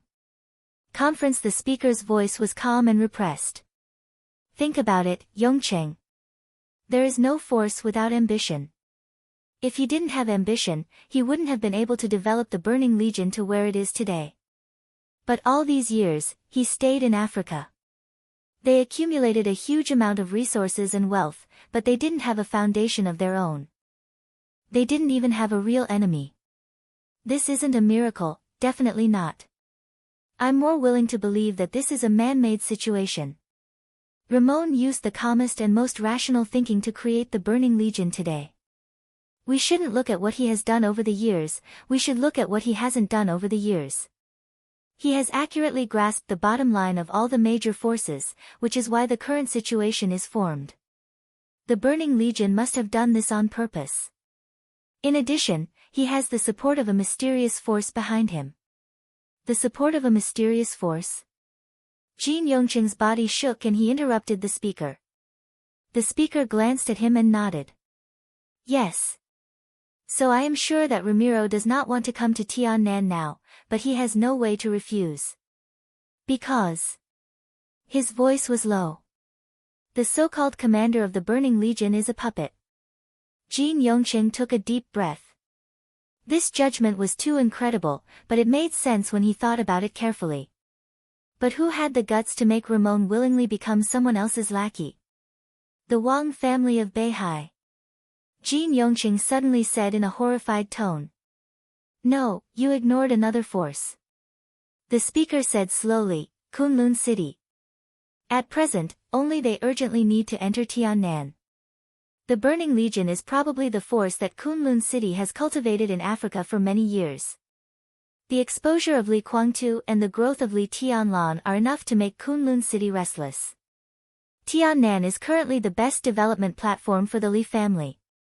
Kunlun City urgently needs to destroy this platform, so the Burning Legion agreed to our invitation. They came here this time not to help us take back Tiannan. Most importantly, they want to destroy everything the Li family has here. The speaker sneered. They are afraid to drive the Li family out of Tiannan. In Eastern Europe, the Li family is restrained by the Wang family of Beihai. If it develops in China, several large groups in Zhongzhou State will restrict its development. Jin Yongqing said quickly. Yes. The speaker nodded. Jin Yongqing thought for a moment and suddenly said, the Burning Legion agreed to our invitation about a month ago, but at that time, there was no news about Li Honghe in the Dark World. Li Honghe is not the point at all. The point is the exposure of Li Guangtu's identity. From that time on, Gu Xingyun has begun to plan. The death of Li Honghe is just an opportunity to make Tiannan empty, and it is also an opportunity for us to act directly. Do we still want to win over the Burning Legion? Jin Yongqing frowned. Of course. The speaker did not hesitate.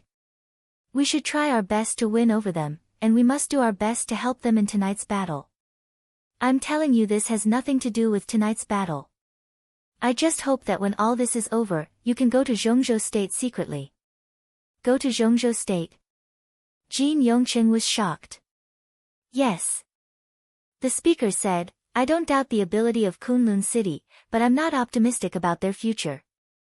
The Li family may encounter problems, but their rise is unstoppable, either in Tiannan or elsewhere. Kunlun City is destined to lose its foothold in Zhongzhou State in the future. I hope you can secretly contact Gu Xingyun and tell him that when he is desperate, Annan is always his best choice. Chapter 692. As the only force that could represent the power of Zhongzhou State in Tiannan, Emperor Dong's palace's speed of development was enough to stun most people.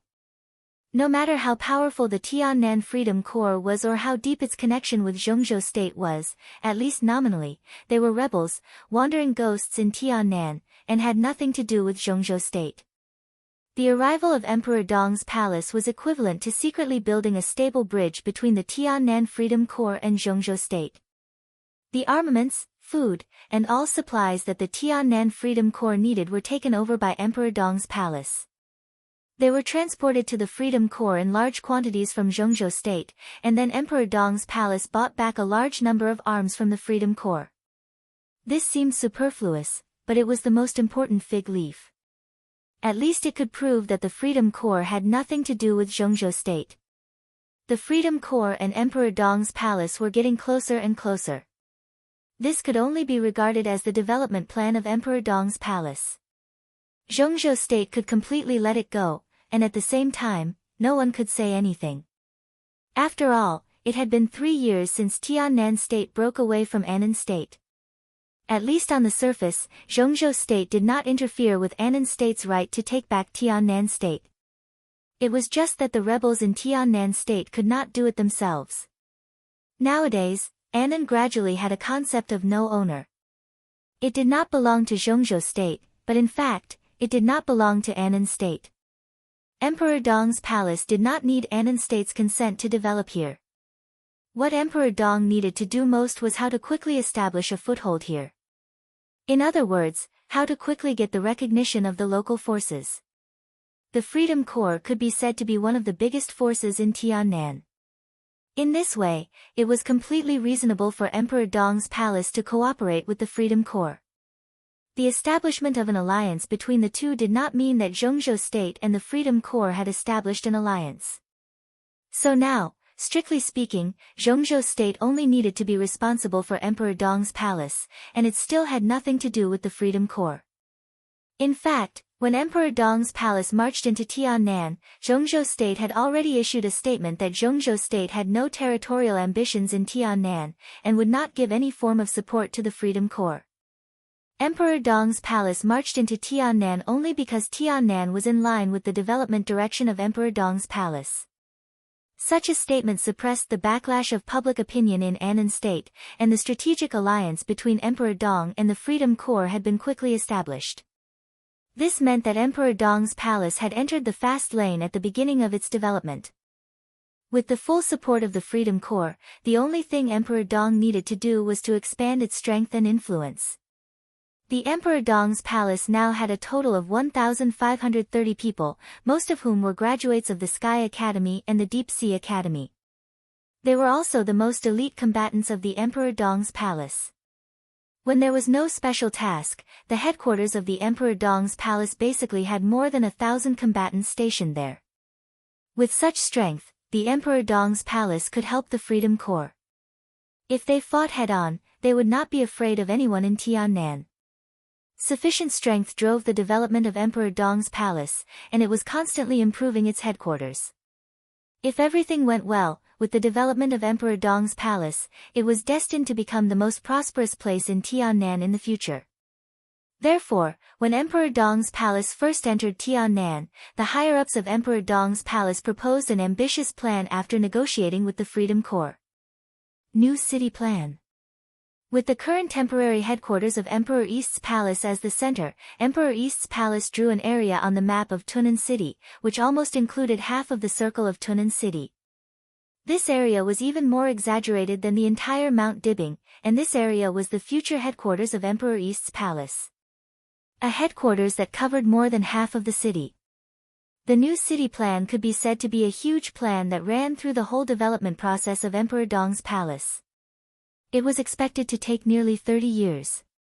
If there was no accident, this time would also be the time when Emperor Dong's palace started to reach its peak. The first phase of the new city plan was migration. Emperor Dong's palace would build a new city on the basis of Tunnan City, covering more than half of the city. As the headquarters of Emperor Dong's palace, the future blueprint of the new city was enough to accommodate hundreds of thousands of people. The families of the elites who joined Emperor Dong's palace would migrate with the stability of the new city, forming the core interest chain of Emperor Dong's palace in the future. This was the foundation for the emergence of powerful families.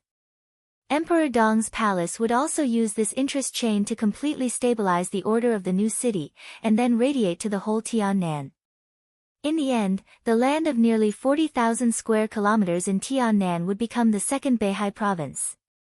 The new city plan was an extremely huge and complicated plan, but it was not an unfounded fantasy. Every step of the plan was clear and clear. Countless problems that might be encountered in the plan had basic solutions. As a whole, it looked magnificent and highly feasible. Every detail had more than one set of perfect plans, as well as the response plans to various possible emergencies. When this extremely detailed and huge plan was sent to the Freedom Corps and the Zhongzhou State Parliament, the high-level officials of Zhongzhou State who saw the plan felt amazed and complicated. At present, Emperor Dong's palace only gathered a group of young people. Perhaps it had the idea of the new city plan, but the new city plan was no longer an idea. It was a real comprehensive plan with reasons and evidence. Whether it was Li Beidian or Ning Qiancheng, or Lin Yuxian who might join Emperor Dong's palace, or even Li Tianlan himself, none of them could prepare this plan so perfectly. This wasn't a matter of ability, but experience, or rather, a matter of cognition. The new city plan of Emperor Dong's palace was an attempt to copy the success of the Wang family of Beihai. It was not the current Wang family of Beihai. What they wanted to replicate was the Wang family of Beihai hundreds of years ago. For today's Zhongzhou state, the Wang family of Beihai hundreds of years ago was already a very strange impression. Only the core members of the Wang family of Beihai knew what their families had experienced in the early days, what problems they had encountered, and how they had dealt with them. And these cognition had now become the new city plan of Emperor Dong's palace. Wang Yuetong. It could only be Wang Yuetong who proposed the new city plan. She not only proposed the plan, but even started to act before Zhongzhou State gave a clear answer. This extremely long plan had been carried out step by step under her command. Perhaps the new city plan would make many changes in the future and break through the path of the rise of the Wang family of Beihai. But at the very beginning, this plan, which was destined to affect Emperor Dong's palace, had been put on the right track by Wang Yuetong.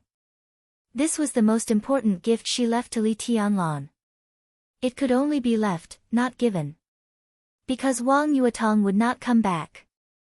In the thick night, Du Hanyin quietly read through the whole new city plan and sighed softly. When all the higher-ups of Emperor Dong's palace returned to Linhen, she could only stay in the headquarters of Emperor Dong's palace. She had been with Li Tianlan for more than 3 years, but strictly speaking, she was not a member of Emperor Dong's palace because she joined Sai City more than 3 years ago. Now, although Sai City and Emperor Dong's palace were on the same side, there were still some differences in their identities. For example, when Li Hong had died, Sijut Yue was sent to Sai City, while Du Hanyin could stay in the temporary headquarters of Emperor Dong's palace. Now Du Hanyin had officially broken through to the thunder-shocking realm. Her wind vein, which had been destroyed, had completely matured after the mutation. In terms of strength, she was one of the real main forces in both Sai City and Emperor Dong's palace. Li Beidian, Ning Qiancheng, and the others went to Lin and handed Emperor Dong's palace to her. Everyone was relieved. Du Hanin studied the new city plan until midnight.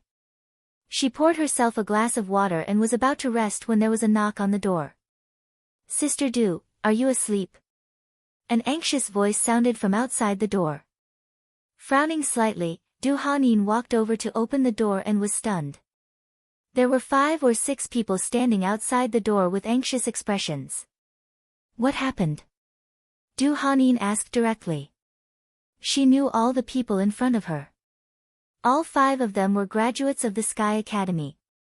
After being brought back to Tiannan by Wang Yuetong, the 5 people in front of her should be a team in charge of intelligence, but Du Hanin couldn't remember what kind of intelligence the team was in charge of. Bronze Tiger City is on the move.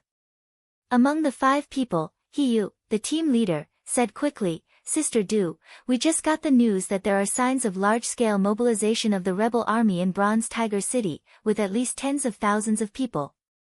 Du Hanin's face changed, and her hair seemed to stand on end. "How many people?" The specific number is not clear, but a conservative estimate is that at least 50,000 to 60,000 rebels in Bronze Tiger City have received orders to fight, and the number is still increasing. Du Hanin took a deep breath and murmured, "What on earth are they going to do?" Bronze Tiger City was at the southern end of Tiannan, and it was also one of the 2 cities controlled by the real rebels.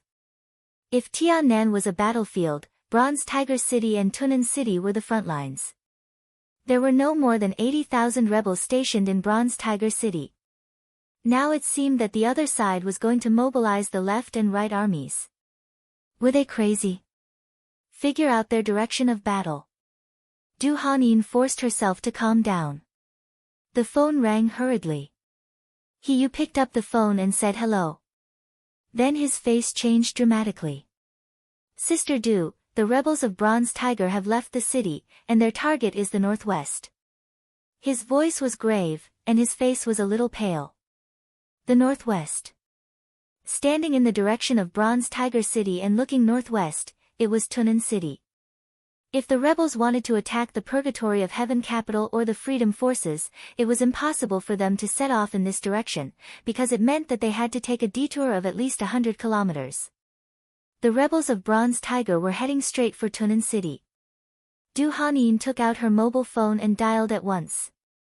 She had to tell Li Beidian, the Freedom Corps, and even the Parliament of Zhongzhou State about this as soon as possible. The rebels of Tiannan turned out in full force, and tens of thousands of people headed straight for Tunnan. This meant a real war. Du Hanin dialed a string of numbers. But the phone rang with a cold electronic beep during the short wait. Unable to get through. Du Hanin froze for a moment and looked down at the screen subconsciously. The communication was automatically hung up. On the glowing phone screen, the upper right corner, which represented the phone signal, was completely blank. No signal. No signal. Du Hanin's heart suddenly sank, and a chill spread all over her body in an instant. Without any hesitation, she suddenly looked up and said, "Give the order, get ready, boom." The violent gunfire drowned out her voice in an instant. The violent explosion resounded through the temporary headquarters of Emperor Dong's palace with flames all over the sky. In the distant night, someone seemed to be roaring with all his might, with unparalleled violence and madness. Burning core. Charge. The night sky was completely lit up in an instant. The flaming cannonballs filled the air, roared from all directions, and landed in the temporary headquarters of Emperor Dong's palace. Explosions. Explosions were everywhere. The earth shook and the mountains shook. Countless elites of Emperor Dong's palace rushed out of the house at once. Du Hanin also rushed over. The flames of the explosions all over the sky shone on her pale face. In the distance, the dense crowd roared wildly and covered over like a huge wave. It was as fast as lightning. It was enough to conquer everything. Du Hanin directly sounded the alarm of the headquarters. The dazzling red light kept flashing in the headquarters. In the endless gunfire, Du Hanin's scream suddenly rang through the night sky. Enemy attack. Get ready to fight. The figures gathered quickly in the gunfire. The violent killing intent and fighting intent gathered wildly. The overwhelming gunfire and the tide-like enemy did not make the people of East Emperor Palace feel any fear. Instead, their fighting intent soared. Emperor Dong's palace had been established for a short time. They might not have much sense of belonging here, but they were all graduates of the top special warfare academy in Zhongzhou State. In a way, they were all geniuses, or at least talents. Everyone was proud and arrogant. In the face of the sudden enemy attack, everyone even felt a little ridiculous. The gunfire roared. Under the night sky, the enemy charged quickly and covered the mountains and plains. But no one felt that it was a big threat. There seemed to be a lot of enemies under the night sky, but not enough to make people desperate. 3,000. 5,000. 6,000. But it was only 5 or 6,000 people. At this time, there were thousands of people in East Emperor Palace, and none of them was lower than the ice-condensing realm. They were elites, real elites. A few thousand people came to raid East Emperor Palace. At the front of the crowd, someone even laughed out loud. One by one, the phalanxes gathered in the gunfire. Everyone was looking at Du Hanin. Du Hanin looked at the restless night sky in the distance. The roaring footsteps approached quickly in the night sky. 1,000 meters. 800 meters. 500 meters. 300 meters. Du Hanin suddenly raised her palm. The dazzling lightning suddenly lit up as she raised her hand. Her order was resolute. Kill. In any case, this was the headquarters of Emperor Dong's palace. And Emperor Dong's palace did not have the habit of fleeing without fighting. The enemy was just a few thousand people. That was what everyone thought. Kill. In the soaring roar, all the phalanxes in Emperor Dong's palace gathered in one place and rushed directly toward the enemy. Gunfire, bullets, and bombs. The chaotic roar broke out at the moment when the two groups of people collided. The fire of war was raging. Blood flowed like a river. There was no stalemate. The moment the two sides touched, the enemy in the front row was directly torn apart by the elites of Emperor Dong's palace. The enemy in the rear rushed up without hesitation, stepping on the bodies of their companions. Charge! Charge! 2 minutes. The elite formation of Emperor Dong's palace was completely torn apart. Indifferent, powerful, and crazy. The comprehensive strength of the enemy of thousands of people was not stronger than that of Emperor Dong's palace, but their will, which had been honed in the fire of war, was comparable to gold and iron. The exuberant fighting desire made them rush forward without any hesitation, stepping on the blood, bones, and the bodies of their companions. This was a real tiger. This was a real army. The top army. Without any suspense, the formation of Emperor Dong's palace was torn apart. 5 minutes. The formation of Emperor Dong's palace was completely scattered. The flashing lightning, the burning fire, and the spreading ice. The aura of death continued to spread, but it was forcibly suppressed by the charge of the Burning Legion. 10 minutes. Du Hanin was seriously injured. Under the incredibly powerful offensive, Emperor Dong's palace suffered heavy casualties and began to retreat. 15 minutes. The incomparably violent vanguard completely suppressed all the spirit of Emperor Dong's palace. The killing continued. From beginning to end, the Burning Legion had only one order. Charge! Charge! No one retreated. Everyone was moving forward. Even if they died, everyone would die on the way forward. 20 minutes. The temporary headquarters built by Emperor Dong's palace for several months was completely razed to the ground. The Emperor Dong's palace suffered heavy casualties and was completely destroyed. 25 minutes. The Burning Legion began to change direction after destroying Emperor Dong's palace. All troops marched to the Freedom Corps base in Tunnan City. It was grand and vigorous, and its momentum was like thunder. All the rebels in Bronze Tiger City began to move. But the real war was completely dominated by the Burning Legion and the army of Annan State. When everyone's attention was attracted by the rebels in Bronze Tiger City, 50,000 troops of Annan state directly bypassed the mountains from the east of Tiannan and went straight to Tunnan. 3 years of fighting and fooling around. Tiannan, which was generally peaceful, was instantly covered by the flames of war. Without warning, endless elites of the Burning Legion entered Tiannan from the west and went straight to Tunnan City. The 80th minute of the war. The First Army of the Burning Legion approached the war zone of Tunnan Freedom Corps after destroying Emperor Dong's palace. 1 hour later, the first base of Tunnan Freedom Corps was destroyed. The flames of war spread wildly and burned fiercely. The 3rd hour of the war. The 2nd Legion of the Freedom Corps was destroyed. The Freedom Corps stationed in the 2nd Legion. A total of 5,000 people were completely annihilated. No one fled the battlefield. The war strangled the lives of both sides in the cruelest way.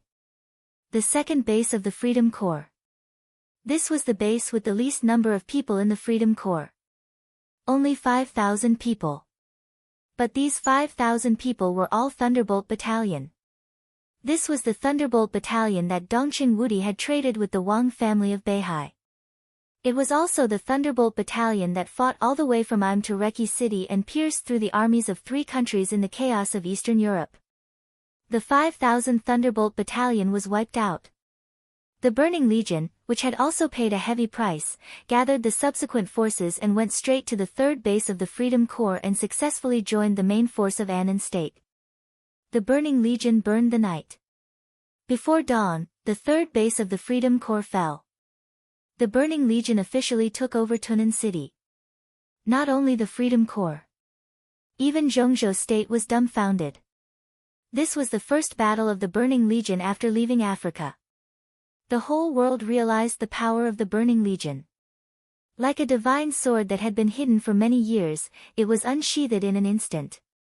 The shocking sharpness directly tore apart the situation that had been in a stalemate in Tiannan for more than 3 years. It was invincible and invincible. Both the Freedom Corps and Emperor Dong's palace became sacrifices under the sword of the Burning Legion and suffered heavy casualties. This night in Tiannan. This night in the Burning Legion. In an instant, it became the focus of the world's attention. Chapter 693. While everyone's attention was focused on the war in Tiannan, torrential rain had already gathered in Yuzhou. The violent raindrops fell to the ground accompanied by the roar of thunder. The wind howled, and the rain-soaked leaves danced in the air. Pale lightning flickered in the sky above Yuzhou. A shabby bus was temporarily parked on the side of the road due to the heavy rain. The bus was full of people, and everyone was sitting quietly in their seats, waiting. The wind blew through the windows, and the dense raindrops fell with a pitter-patter. The bus was as quiet as a tomb. No one moved, and no one spoke. The faint light illuminated the front of the bus. In the front passenger seat, a black man's face was reflected in the light of a tablet computer. An exquisite map was changing on the computer screen. The black man lowered his head and looked at the computer quietly. His thick fingers moved slightly on the screen, and 3-dimensional images appeared on the computer screen, incomparably clear. The black man narrowed his eyes and looked at the images on the computer screen in silence. Time gradually passed, and the atmosphere in the silent bus gradually became restless. Only the black man in the front passenger seat remained patient, quietly looking at the images on the computer screen. General. A muffled voice like thunder suddenly broke the silence. This voice was very loud, and even though it had been deliberately lowered, it still gave off a resonant feeling. He was obviously not used to the feeling of hiding like a mouse waiting for an opportunity, so he said in a low, muffled voice with undisguised impatience, "It's been an hour." The one who spoke was the driver in the driver's seat. This was also a black man, one whose body could truly be described as majestic. He sat in the driver's seat, and his entire body almost filled up the entire driver's seat. This was not because he was fat, but because he had an almost incomprehensible kind of burly power. The darkness completely covered his dark skin and face, and only a pair of bright eyes shone fiercely in the dark night. At first glance, the driver's seat, which was almost completely occupied, looked like an incredibly strong chimpanzee. Her voice was hoarse and sonorous, but if one listened carefully, there was still a trace of a woman's voice. This driver who looked like a chimpanzee was actually a black woman. "Don't be anxious." The black man in the front passenger seat shook his head. "Radel, we need to wait for our men to fully understand the situation before we act. You should learn from your brother, our great commander. You're still too impatient." "I hate waiting." The gorilla-like woman shook her head in annoyance. "Fighting is what I like. Perhaps I should stay in Tiannan. That way, I might be able to kill a few Freedom Corps generals for fun. If this chapter is not finished, please turn the page." Radel. She was the captain of the Guards of the Burning Legion in Africa. She was also Ramiro's sister and the strongest woman in the Burning Legion. Her strength barely reached the peak of the Thunder-Shocking realm, but her unreasonable fighting style made her actual combat capability close to that of the half-step invincible realm.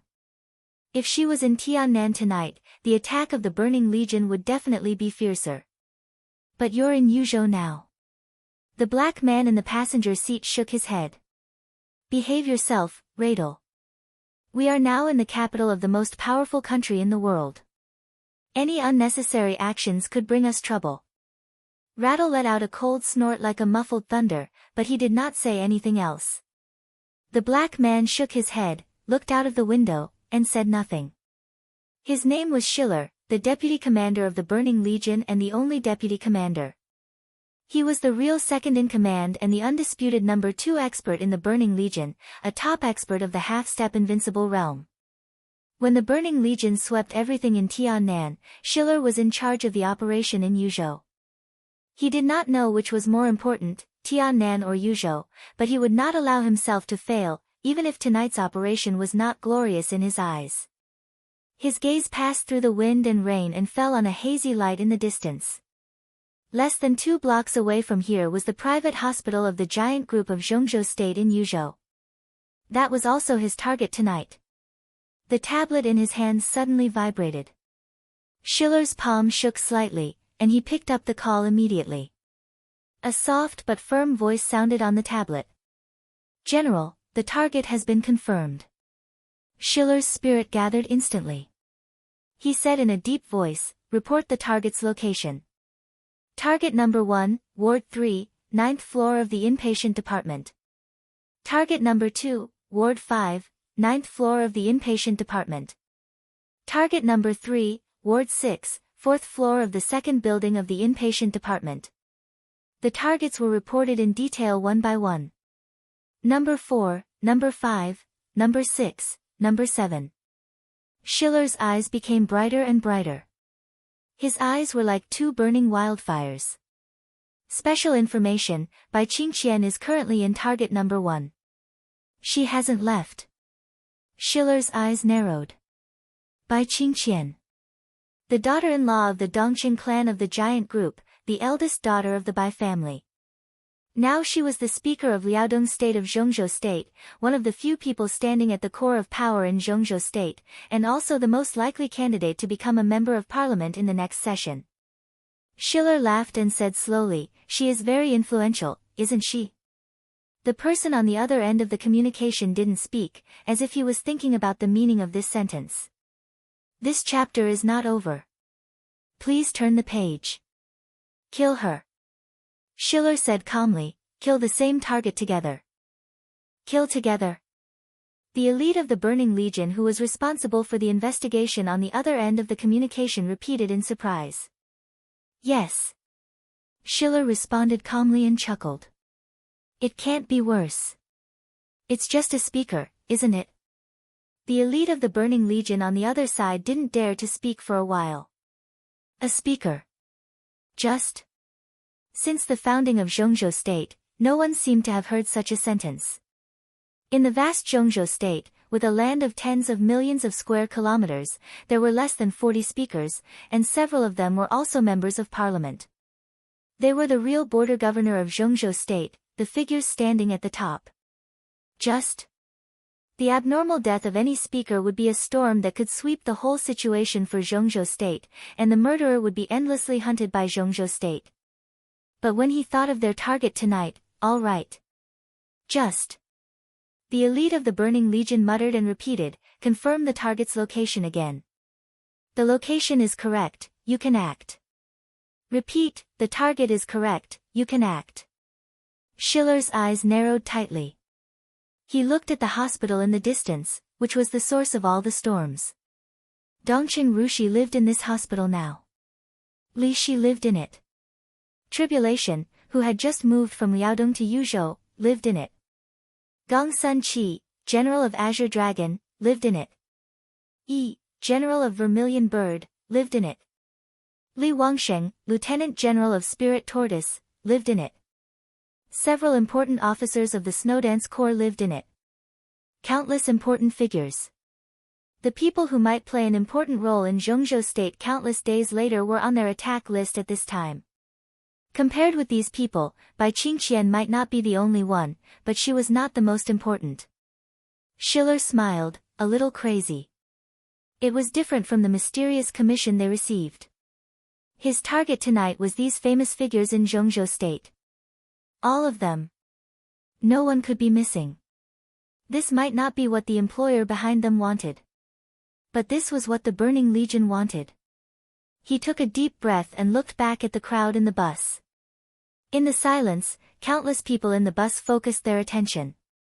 Their eyes were shining, like a group of hungry wolves in the dark. Schiller nodded with satisfaction and said in a deep voice, "Move." End of this chapter, bookmark for easy reading. Chapter 694. There was no doubt that the private hospital of the giant group in Yuzhou had now become one of the most important places in Yuzhou, and it was also one of the most important places in the hearts of everyone in the giant group. In the chaos of Eastern Europe, almost all the important wounded who followed Li Tianlan were gathered here. They had broken through the tribulation of the peak of the invincible realm. 3 of the 4 spirits of Zhongzhou State. Dongqing Rushi. Some important officers of the Snowdance Corps. Some experts of the Shadow Sect, Mount Shu, and Jade Pool. There were also some elites who might not be famous but could play an important role in their respective systems. As these people gathered, the atmosphere in the hospital became subtle. The giant group had strengthened the security here before these people entered the hospital. The Shadow Sect, Mount Shu, Jade Pool, and Sai City had also left experts here to help the giant group protect the safety here. Dongqing Wudi even personally ordered a special unit of the Central Theater of Operations to be stationed here. The private hospital was not large, but at this time, there were nearly 2,000 guards. No matter where they were, they could be said to be elite guards. There were also several thunder-shocking realm experts. In terms of defense, it could be said that it had reached the limit. In the hospital these days, even the ordinary guards who patrolled daily had the strength of the special forces of the theater of operations at the very least. The bus moved forward slowly in the heavy rain.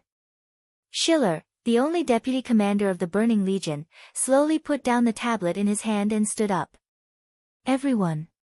His clear and steady voice spread throughout the bus immediately. According to the information we got, the internal defense force of the hospital is very strong. They have dozens of times more people than us, and they are all elites. The Burning Legion has never been afraid of powerful enemies, but I have to say that our opponents tonight are not very easy to deal with. And in fact, our purpose for tonight's action is not war. This is a surprise attack, so, all the actions tonight should focus on clearing our targets. Don't get entangled with other unnecessary enemies. We have to kill the most important targets as quickly as possible in the greatest chaos, and then retreat. I repeat, this is a surprise attack, not a war. Not a war. This is an order, understand? Understood. The loud and clear voice swept through the whole bus and directly spread into the rain outside the bus. Schiller nodded. At this point, he didn't care what noise he made. The bus kept accelerating in the hands of the black woman who looked like a gorilla. Schiller glanced down at his watch and said expressionlessly, "The operation time is 20 minutes. Regardless of victory or defeat, we must retreat after 20 minutes. Good luck, everyone. Buzz. The roar of an engine suddenly sounded. The specially modified engine continued to roar, creating a deafening noise on the long street under the heavy rain. The bus suddenly began to accelerate, and the flashing headlights cut through the curtain of rain. Radel laughed maniacally as he gripped the steering wheel and headed straight for the hospital entrance. 200 meters. 100 meters. 50 meters. The distance of several hundred meters was rapidly shortened. The rainwater on both sides of the street splashed out continuously as the bus charged forward. At the gate of the hospital, a team of elites on duty finally reacted. All the members of the team took out their weapons at the same time and rushed out of the duty room. In the chaotic storm, they raised their guns and aimed in the direction of the bus. Bang! The dull and intimidating gunshots echoed in the rainy night. The elite on duty was just about to shoot when his head suddenly exploded. In the splashing blood, his body fell backward, and the shot that was originally aimed forward was fired into the night sky. Sniper. The other members of the team on duty changed their positions instinctively the moment the gunshot sounded. They had already picked up the walkie-talkie and roared, "Enemy attack!" Boom! The earth-shattering sound completely interrupted the captain's roar. Explosion. Explosions sounded from all directions at the same time. Under the heavy rain, billowing smoke and raging fire rose in an instant. Walls, roads, trees, gardens. Explosions were happening in countless corners. Even the two most heavily guarded inpatient buildings were stuffed with a small number of bombs. Fire and smoke spread in the hospital. In just a few seconds, the two inpatient buildings were on fire. The elites guarding the hospital began to evacuate the important people immediately. By Qingqian, Dongqing Rushi, Tribulation, and some old cadres in the sanatorium were the first batch of people to be transferred. It was a transfer, not an escape. It was undoubtedly the stupidest thing to leave the hospital without knowing how many people the enemy had and what kind of firepower they had. But the inpatient department was on fire. At the very least, the most important people had to leave the inpatient department as soon as possible. The fire was burning in the heavy rain. The dazzling lights suddenly lit up. The blazing white light shone in every corner of the hospital. At the same time, the bus, which had accelerated to the limit, directly crashed into the hospital at a speed of nearly 200 kilometers per hour. The explosions were still going on. The railings at the main entrance of the hospital and the duty room were completely smashed. The front of the bus had already been completely deformed. Like a mad bull, the bus crushed everything and rushed straight to the inpatient department. The overwhelming attack seemed to have found the target in the shortest time, and the hail of bullets completely enveloped the bus in an instant. Kill! In the bus, an excited and violent roar suddenly rang out. The blazing white light all over the hospital suddenly lit up a large area of faint blue. The bus was completely blown up by the faint blue lightning. Radel, who was broad and burly like a chimpanzee, jumped out of the lightning and rushed to the inpatient department with a roar. The nearest elite team of guards rushed over without hesitation. Gunshots rang out, and a sharp layer of ice appeared in the hands of the team leader behind him. Radel laughed maniacally as she opened her arms and hugged the first three members who rushed over. She was clearly a woman, but it was completely easy for her to open her arms and envelop the three male elites. The bullets turned into sparks in the lightning, and Radel's arms that were hugging her opponents suddenly tightened. Crack! Amidst the crisp sound of bones shattering, the bodies of the three Special Forces elites directly collided with each other. Blood sprayed out from their bodies. In just an instant, all the bones and even the internal organs of the three people were completely smashed. The lightning did not stop. It was vast and mighty, engulfing the rest of the team, and then it went straight forward. In the world's most powerful country. In the capital of the most powerful country. The Burning Legion's actions could be said to be an unprecedented attack. The security here was indeed very strong.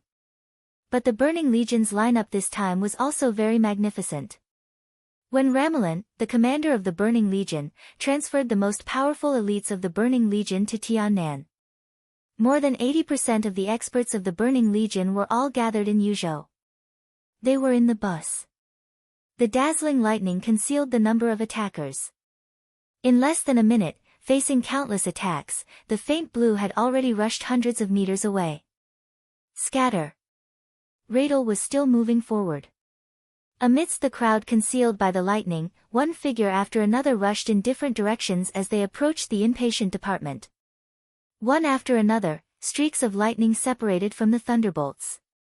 Every flash of lightning represented a thunder-shocking realm expert. In the blink of an eye, more than 15 lightning separated from the lightning. Nearly 20 thunder-shocking realm experts. This was definitely a number that exceeded everyone's expectations. It also represented the absolute madness of the Burning Legion. Chapter 695. What would it look like when nearly 20 thunder-shocking realm experts of the same camp charged together? Endless lightning covered every corner of the hospital in the blink of an eye. It was raining cats and dogs. The lightning spread in the rain, and the whole world seemed to be dyed blue. The majestic lightning went straight into the sky and seemed to have merged with the lightning. Thunder-shocking realm experts formed groups, and wherever they passed, there was only scorched earth. Even though the people stationed in the hospital were all elites, most of them had never seen such a scene.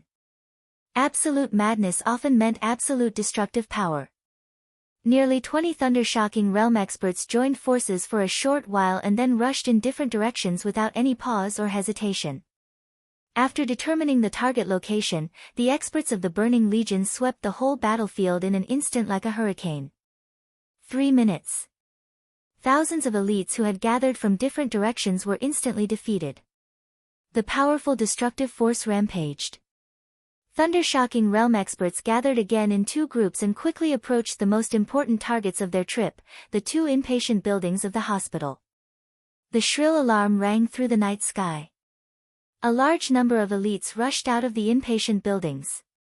The flames lit up the night. The swaying flames continued to spread in the inpatient buildings and had burned up to the 4th floor. At this moment, the fierce gunfire completely suppressed the rainstorm and thunder, and became the only melody in the night. It was a hail of bullets. Radel's excited and shrill roar became extremely ear-piercing amidst the dense gunfire. Flashes of lightning bloomed on her burly body, and the blazing electric fire exploded the moment it came into contact with the bullets. The powerful impact caused her body to tremble slightly. Her roar grew louder, and her movements became faster and faster. She was like a wild boar, charging into the crowd under the rain of bullets. In the dull loud noise, dozens of elites in a tight formation were directly smashed apart. Several thunder-shocking realm experts behind Radel attacked at the same time. The lightning connected and turned into a surging blood mist in the night. Many elites fell to the ground. Radel, who was responsible for the main attack on the number 1 inpatient building, had directly rushed into the door of the building. "Kill them!" Gerald roared and pointed to the stairs. Several bolts of lightning shot out at the same time. Ding!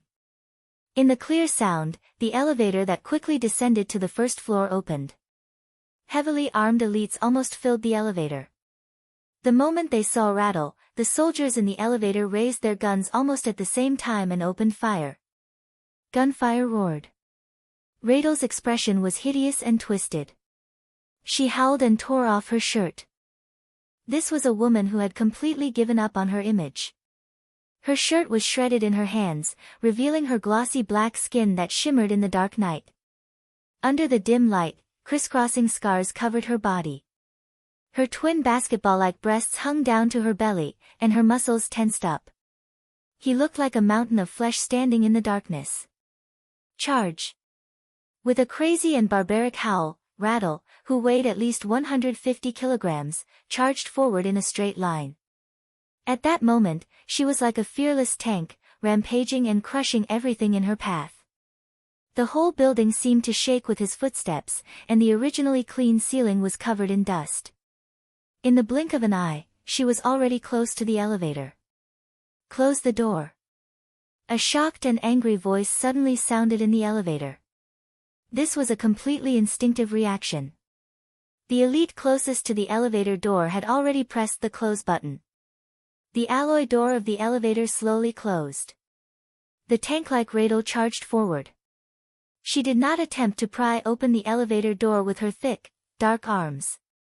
Instead, she hugged the door and slammed into the slowly closing elevator door with an aura of indifference. Boom! With a deafening roar, the elevator door that was not fully closed was bent. The thick alloy was completely deformed, and the huge impact completely destroyed all the functions of the elevator. The heavily deformed elevator was almost squashed into the wall.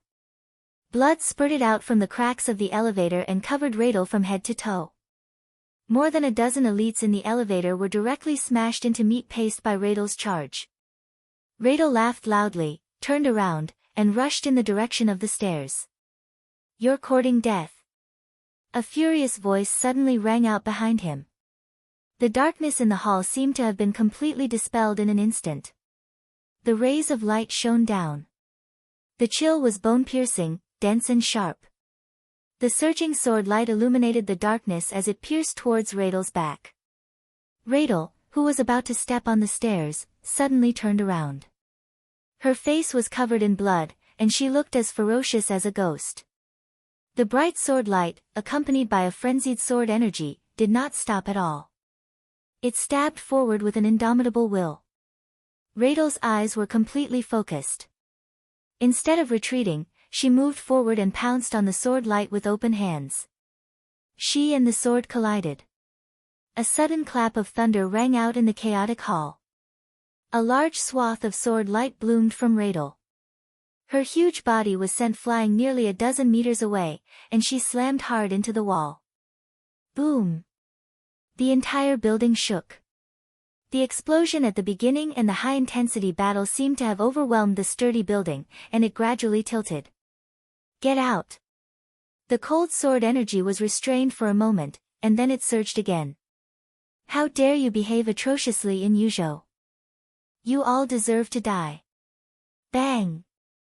With a dull sound, Radel walked out of the wall. She wiped the blood off her face and tilted her head.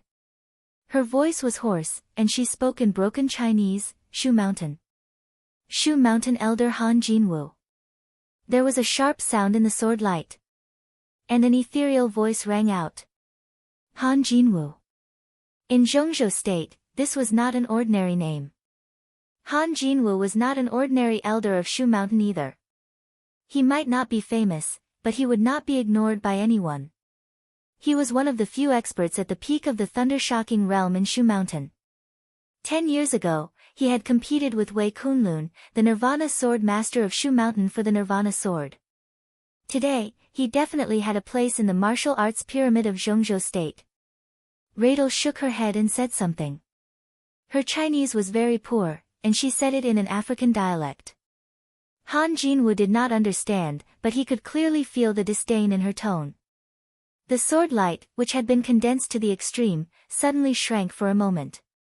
The next second, thunderbolts with sword energy burst out of his hands. Radel screamed and bent down.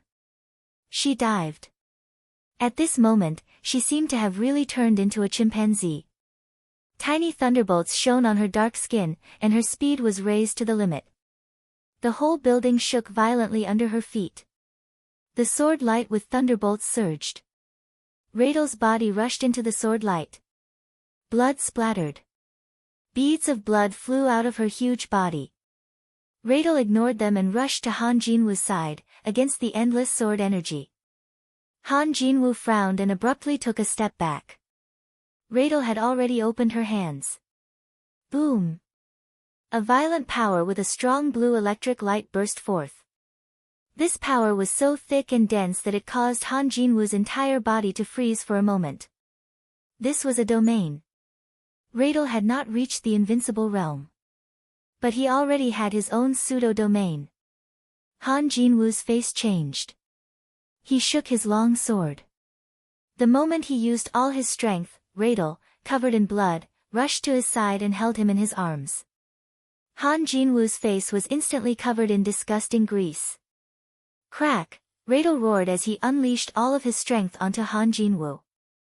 With a clear cracking sound, Han Jinwoo's spine was completely shattered and the longsword fell from his hand. Radel grinned maliciously as he lowered his head, opened his bloody mouth, and bit down on Han Jinwoo's neck. Desperate screams rang out for a moment and then disappeared. Radel had bitten off half of Han Jinwoo's neck and swallowed a large mouthful of flesh.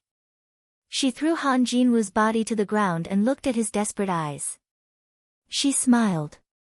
Fresh blood stuck to her teeth. It was terrifying and hideous. My name is Radel. She was not used to speaking in Chinese. She looked at Han Jinwoo's slowly dying body. My code name is King Kong. Chapter 696. The 9th minute. The violent and fierce gunshots in the hospital had become sparse compared with the beginning. This meant that the resistance in the hospital was rapidly decreasing. After the initial surprise attack, the hospital's elites, who were caught unprepared, stopped the counterattack in the shortest time possible. The fierce and determined counterattack was like a wildfire, rising rapidly in a few minutes, but it was immediately extinguished by the huge surprise attack. The gunshots were getting smaller and smaller. The heavy casualties also meant that the guards in the hospital were getting fewer and fewer. The fire in the hospital was still burning. In Dongqing Rushi's ward on the 9th floor, Bai Qingqian stood by the window, looking at the No. 2 inpatient building opposite. Her calm and beautiful face was full of indifference. The No. 2 building had obviously tilted. The faint blue light went all the way up, and there were large cracks on the thick and solid building. The windows of the ward were all broken. The dazzling lightning was reflected in her eyes, which looked extremely sad. The No. 1 inpatient building under her feet was also shaking. The medical equipment in the room kept shaking and making noises. Bai Qingqian could clearly feel the shaking of the floor. The ward seemed to be getting closer to the ground. The sound of breaking and the screams of dying were mixed together, and it was extremely chaotic in the increasingly subtle gunshots. Bai Qingqian gently turned around, sat by Dongqing Rushi's bed, smoothed out her hair, and sighed. Dongqing Rushi was still asleep. The famous sword was silent. Without the control of its master, it seemed to be completely dead. Bai Qingqian gently hummed the song that Dongqing Rushi liked to listen to when she was a child, and there was a touch of apology in her calm eyes. She had been staying in the hospital recently. She had noticed it the moment the Burning Legion attacked the hospital. But she just noticed it. The overwhelming lightning and the gunshots around the night sky were so clear that anyone could notice it as long as they were not fools. Bai Qingqian didn't know martial arts. In the chaos, it was impossible for her to leave the hospital with the unconscious Dongqing Rushi. There were 3 thunder-shocking realm experts stationed in the No. 1 inpatient building. As soon as they were attacked, 2 of the thunder-shocking realm experts immediately fought the enemy, while the other one was responsible for taking them away. But the elevator had been completely destroyed, and the enemy's speed was even more incredible. When they went down to the 6th floor, the Burning Legion's powerhouses had already fought their way to the 5th floor and occupied the exit. They had no choice but to return to the 9th floor. The master in charge of escorting the mother and daughter was codenamed Sly Thorn. He was a very important main assassin of Sai City. He originally wanted to take Bai Qingqian away from the 9th floor. Although the height was high, it was nothing for a thunder-shocking realm master. With his strength, he was quite sure that he could protect Bai Qingqian if they broke out of the encirclement. It's just white. If this chapter is not finished, please turn the page. Qingqian refused. Creepy Sting might be able to protect Bai Qingqian during the fall, but it was difficult to protect Dongqing Rushi, or it couldn't protect her at all. It wasn't a problem with his strength. It was because Dongqing Rushi's body couldn't withstand even a little bit of impact. With her fragile body now, maybe the moment she fell to the ground, what awaited her was death. It was impossible for Bai Qingqian to give up the daughter she had raised since childhood. There was no need to ask why. Even if the result of staying here was death. Yes. Death. Bai Qingqian had already realized this when she saw the endless lightning converging and dispersing. He didn't know martial arts, but he knew what a thunder-shocking realm master meant. Especially a thunder-shocking realm master. With the intensity of tonight's surprise attack, any force would suffer heavy losses if they were unprepared. This was Yuzhou, and there was no heavy firepower in the hospital. Today, when most of the invincible realm masters in the dark world had died, nearly 20 thunder-shocking realm masters and dozens of fire-flaming realm masters could completely represent the peak power of the dark world. No matter how well prepared the hospital was, it couldn't withstand such a surprise attack. After realizing this, Bai Qingqian completely calmed down. She couldn't change the outcome. The only thing she could do seemed to be waiting. Instead of being tormented and fidgeting, it was better to accompany her child. The 10th minute. Bai Qingqian gently touched Dongqing Rushi's nose and smiled. At least we can still be together. Dongqing Rushi quietly closed her eyes and didn't move. There was a sudden knock on the door. Bai Qingqian raised her head slightly. A doctor in a white coat walked in without a sound. Bai Qingqian stared at the doctor with vigilance in her eyes. On such an occasion, she didn't think any doctor would be in the mood to do a ward round. The building kept shaking. The battle didn't stop. The gunshots, roars, and roars were close at hand. The Burning Legion had fought to the 8th floor. A rough and excited roar sounded particularly harsh in the battle. Bai Qingqian slowly stood up and said word by word, "Who are you?" The doctor looked at Bai Qingqian quietly, and then looked down at Dongqing Rushi. A strange smile gradually appeared in his eyes. What a pair of beauties! His voice was hoarse, but he spoke Chinese naturally and fluently. You know what? I've played with a lot of mothers and daughters, but most of them are some damn niggers. I promise, you're the most beautiful mother and daughter I've ever seen, and you're also the most distinguished. The speaker of Zhongzhou State, the wife of Minister Dongcheng. What will it taste like? This chapter is not over. Please turn the page. Bai Qingqian's eyes narrowed tightly. Are you from Zhongzhou State? She suddenly asked. There are people from Zhongzhou State in the Burning Legion? That's not surprising. The doctor took off his mask, revealing a completely unfamiliar face of an Asian man. He stared at him with a deathly stare. He looked at Bai Qingqian's face with greed and undisguised desire, but more regret. It's a pity that I'm in a hurry tonight. Otherwise, I'd definitely taste you. This may be one of the greatest achievements of my life, the craziest achievement. He shook his head and sighed. What a pity, how did you get in? Bai Qingqian's eyes flashed fiercely, but her voice was still calm. Ha, the doctor smiled. In the loud noise outside, the battle was getting closer and closer to the ward. The enemy was approaching the 9th floor. I don't have much time, about 10 minutes left. I know you want to buy time. Although I don't know what's the point, I can help you. The doctor said with a smile, if you let me kiss you, I'll let you live for 1 more minute. How about that? His voice was a little fanatical. We can do something else at this time. Bai Qingqian's expression became calmer. You deserve to die. She looked at the doctor and said indifferently, you're offending the dignity of the whole Zhongzhou State now. I'm scared to death. The doctor laughed and stretched out a hand to grab Bai Qingqian's chest. Let me experience the dignity of Zhongzhou State tonight. Bai Qingqian took a small step to the side, and a trace of sarcasm flashed in her eyes. Boom! Endless power suddenly spread out behind Bai Qingqian. There was no lightning or raging fire. It was pure and condensed power. The steady but extremely heavy power did not destroy the ward at all, but it shrouded the doctor's body in an instant. Crack! Crash! In the chaotic noise, the battle outside finally swept the 9th floor. The doctor's expression changed dramatically and instinctively wanted to retreat to join the other members of the Burning Legion.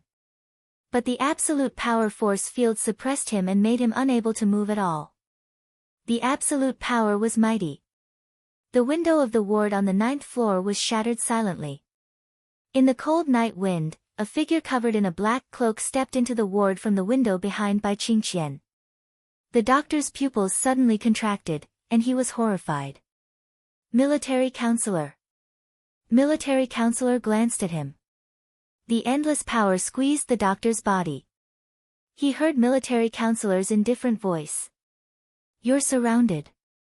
End of this chapter, bookmark for easy reading. Chapter 697. The steady and heavy force field completely confined all the doctor's actions and firmly limited his counterattack. The doctor's brain was already in a mess. Military counselor. He didn't wonder why military counselor came here. When Li Tianlan first appeared in front of the people in the Dark World, Samsara Palace unabashedly showed its full support for him. Such support could be said to be almost at any cost. Now Samsara Palace was destroyed and the master of Samsara Palace died, but Qin Weibai's existence still carried out the will of Samsara Palace. And Saint's statement in Yuzhou also confirmed this fact. East Emperor Palace became Emperor Dong's palace. Obviously, part of the remaining power of Samsara Palace would be absorbed by Emperor Dong's palace. Military counselor and Saint would have a closer relationship with Li Tianlan in the future. In this respect, military counselor and giant group could also be said to be on the same side. At least, they were sufficiently loyal allies. If the hospital was in trouble, he would certainly not stand by. But what frightened the doctor was the timing of military counselor's appearance. It was the 11th minute since the battle began. Military counselor entered. This timing was too precise and timely. It couldn't be a coincidence that he joined the battlefield at such a time. It even gave people a feeling that military counselor had been near the hospital. At this moment, the doctor thought of military counselor's words. You are surrounded. A chill suddenly swept through the doctor's heart. If the encirclement was true, what did it mean? This meant that the hospital might not have been prepared for this attack, but the military counselor had completely expected their action, so he had set up an ambush nearby in advance. When they were full of confidence in killing in the hospital, the military counselor had already surrounded them with his men. The doctor's body trembled, and his face turned pale. He was not afraid of death. But he couldn't figure out why military counselor could grasp their action. This time, the Burning Legion accepted the employment without leaking any information in advance. How did military counselor know that they would attack the hospital? Had the all-pervasive intelligence system of Samsara Palace already perceived the relationship between Kunlun City and the Burning Legion? But even so, military counselor couldn't know their specific action. Or rather, what else did he know? The doctor's heart suddenly sank. He seemed to think of something, and his whole body struggled wildly in the power field. Dense thunderbolts roared and surged around him, and the stable power field gently shook under the impact of the thunderbolts. The military counselor remained calm. He was a real top figure at the peak of the half-step invincible realm. In terms of realm alone, he was like Li Tianlan, Gong Sun Qi, Wei Kunlun and Dijiang before the breakthrough, or Wang Xiaoyao. The top of the half-step invincible realm was the combat capability of the invincible realm. Military counselor was no longer young, and there was no hope for him to break through to the invincible realm. But after years of tempering his strength, he had already perfected it. Now this field created by pure strength was his domain, and it was not much worse than the domain of the real invincible realm. It's useless. Military counselor looked at the doctor who was struggling crazily and said indifferently, you know that you can't break free. Your strength lies in hiding. I saw the process of your raid, and the direction was very clear. Someone must have snuck into the hospital in advance and set up the explosives. They also found out the location of many important people. You are the only one in the Burning Legion who can do this. Soul Shadow, you shouldn't have refused Sai City's invitation. If a natural assassin like you had joined Sai City, things would have been different today. Soul Shadow. This was the code name of the doctor who quietly crossed the battlefield and entered the ward in the Dark World. Soul Shadow, who was constantly struggling, suddenly stiffened. It was normal for military counselor to know his code name, but he didn't expect that military counselor also knew that he had refused Sai City's invitation. Soul Shadow suddenly felt extremely frightened. He looked at military counselor and opened his mouth, with fear in his eyes. Do you need me to tell you the code name you used before? Military counselor looked at Soul Shadow with cold eyes. He really knew everything. Soul Shadow's body shook, and he stared at military counselor. Military counselor, this chapter is not over. Please turn the page. Military counselor didn't continue to attack. He just said calmly, you have another choice. This sentence was full of hints. Soul Shadow's eyes were in a trance for a moment. Military counselor looked at him with cold and deep eyes. I see. Soul Shadow suddenly laughed, and his expression became a little relaxed. At this moment, the thing he was most worried about became the least thing he needed to worry about. Because it was obvious that military counselor knew the truth, but he didn't want others to know that he knew the truth. The truth was sometimes too horrible. At least now, Emperor Dong's palace couldn't afford to say it. I'll keep this in mind. Military counselor took a deep look at Soul Shadow and said calmly. It doesn't matter. Soul Shadow chuckled and said, what we need most is time. Military counselor snorted and didn't say anything. The battle outside was still going on. More violent gunshots sounded downstairs, which had been quiet. Obviously, the reinforcements brought by military counselor were fighting with the super elites of the Burning Legion who were below the Thundershocking realm. Soul Shadow was silent for a moment and asked, you knew we would come? Just in case. This place is so important, so we have to keep a hand. But I didn't expect someone to be so stupid. Military counselor's eyes flashed with disbelief. Obviously, he didn't mean Soul Shadow when he said stupid. He's really stupid, which surprised us. Soul Shadow said with a smile, and it can be foreseen that he will continue to be stupid. Poor thing. Military counselor said calmly. Pathetic. Soul Shadow sighed slightly. But this is exactly what I want. Military counselor said slowly. Soul Shadow understood. Maybe this was the reason why military counselor chose not to know the truth. He nodded and said, it's a good choice. Military counselor didn't say anything. Soul Shadow smiled and said softly, then, goodbye. Goodbye. Military counselor said calmly. Soul Shadow closed his eyes and took a deep breath. In an instant, his body began to swell in the force field. The most powerful force gathered in his body and turned into dazzling lightning. In an instant, the bones and muscles of Soul Shadow's whole body were completely shattered.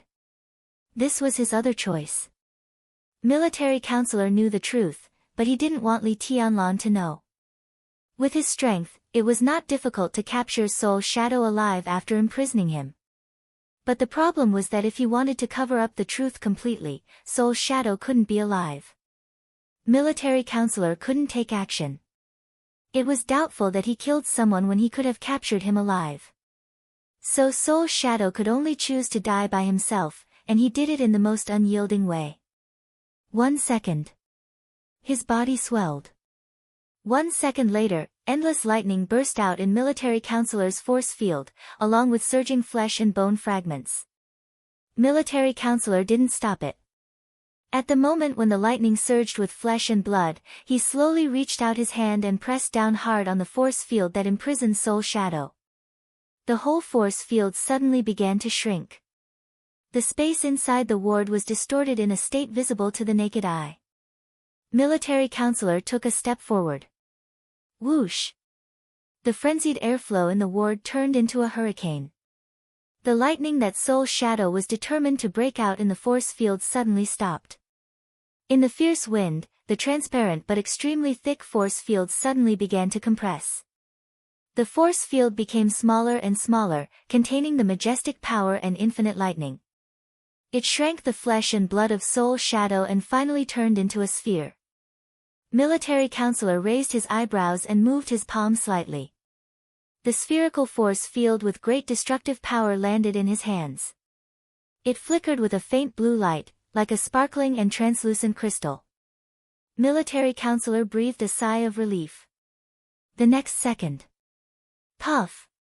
A large mouthful of blood sprayed directly from his mouth. His body went limp. This chapter is not over. Please turn the page. He almost fell to the ground. Bai Qingqian, who had been watching all this, was slightly shocked and subconsciously supported military counselor. She frowned slightly and said, "You're injured." Even if she didn't understand martial arts, she knew military counselor's status in the dark world. Military counselor couldn't be injured in any case if he killed an ordinary thunder-shocking realm expert. Military counselor smiled bitterly, shook his head, and didn't speak. His injuries were all old injuries. At that time, the 4 strongest supermasters of Samsara Palace lurked in Mount Dibbing and were seriously injured by summer solstice in an instant. That was the injury left before the chaos in Eastern Europe began, and it still hadn't improved until today. Now military counselor reluctantly took action, the old injury suddenly broke out. Military counselor looked at his watch and took a deep breath. It's hard for me to take action next. But it's almost time. You didn't surround them at all, did you? Bai Qingqian suddenly asked. Military counselor was stunned. Bai Qingqian said blandly, "If you really had the power to destroy them, you wouldn't have done it yourself." Military counselor was injured. If he was really sure tonight, he wouldn't have done it himself. The other people of Samsara Palace were enough to solve everything. Yes. Military counselor smiled bitterly. The encirclement is real, but it's also fake. Such an encirclement really exists, but its strength is not strong. We underestimated the strength of the Burning Legion and didn't know enough about their internal intelligence. It's hard for the people I brought to kill the Burning Legion, but at least we can delay Yuzhou to respond. You knew they were coming. Bai Qingqian's eyes were a little sharp. Why didn't you inform us in advance? We could have made enough preparations. Military counselor was silent for a while. He didn't know what to say. Many people died in the hospital tonight. To some extent, it could be avoided as long as he informed them in advance. But the problem was that military counselor really couldn't inform the hospital in advance to be prepared. It was not that he didn't want to. He couldn't. All the deaths in the hospital were to cover up the truth that Soul Shadow would rather die than hide. It was cruel. But it was necessary. Believe me. Military counselor said blandly, "You don't want to know the answer. Is this your explanation?" Bai Qingqian asked softly. Military counselor didn't speak.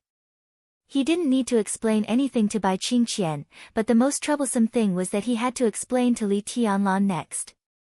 And the answer he gave Bai Qingqian would obviously not satisfy Li Tianlan.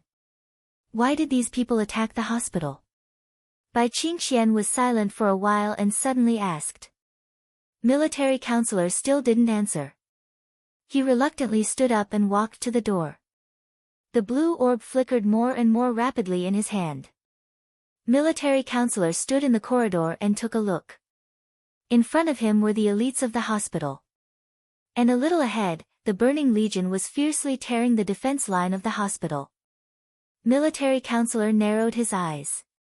He raised his hand and directly threw the ball shining with blue light in his hand. The ball flew across the corridor and landed in the crowd of the Burning Legion. Boom! In the loud roar, the magnificent field and the endless lightning collided and burst out in an instant. Blood rained. Several elites of the Burning Legion were blown to pieces on the spot, and 2 thunder-shocking realm experts were seriously injured. Radel, who had rushed to the 9th floor, was covered in blood. He roared, and his fighting spirit soared. Further away, outside the hospital, the endless army had madly rushed over. Radel, whose face was full of killing intent, shook his fat body and was about to continue charging. In the communicator, the voice of Schiller, the deputy commander of the Burning Legion, sounded, "Radel, retreat." What? Radel roared, "We still have time." There is no time. The reinforcements of the Samsara Palace are rushing over. We need time to break through. The operation has failed. Schiller gritted his teeth. Retreat now, this is an order. End of this chapter, bookmark for easier reading. Chapter 698. Retreat. An extremely firm order was hurriedly and clearly transmitted into the ears of every Burning Legion member. Everyone could feel the grievance in Schiller's voice. They broke into the hospital smoothly and approached the inpatient building like a hot knife through butter. Led by Vidra Radel, the number 1 inpatient building had already reached the 9th floor where the target was. Schiller was already halfway to the top floor of the number 2 inpatient building. The target's gathering place was 20 meters ahead of them. But at this time, they had to retreat. To be honest, Schiller didn't know how much resistance they would encounter during their retreat, but he didn't dare to bet on it. With their strength tonight, if they were to continue fighting, they would be able to take care of at least half of the targets in 3 minutes. But they were also destined to pay an unimaginable price. And such a price wasn't something the Burning Legion could afford. Tonight's raid had mobilized most of the Burning Legion's high-end combat power. If these people were left in Yuzhou, the Burning Legion would only exist in name except for Ramelin, the Legion commander. A plan to weaken the support around Li Tianlan wasn't worth the entire Burning Legion dying with them. So retreat. They had to retreat. A few minutes seemed insignificant, but in a battle behind enemy lines, a few seconds was often enough to determine life and death. So the moment he made up his mind, Schiller didn't hesitate at all and quickly turned around to retreat. He was so determined to retreat that he didn't even look back until his figure disappeared. The Burning Legion experts who raided the number 2 inpatient building reacted at the same time and quickly retreated. Kill!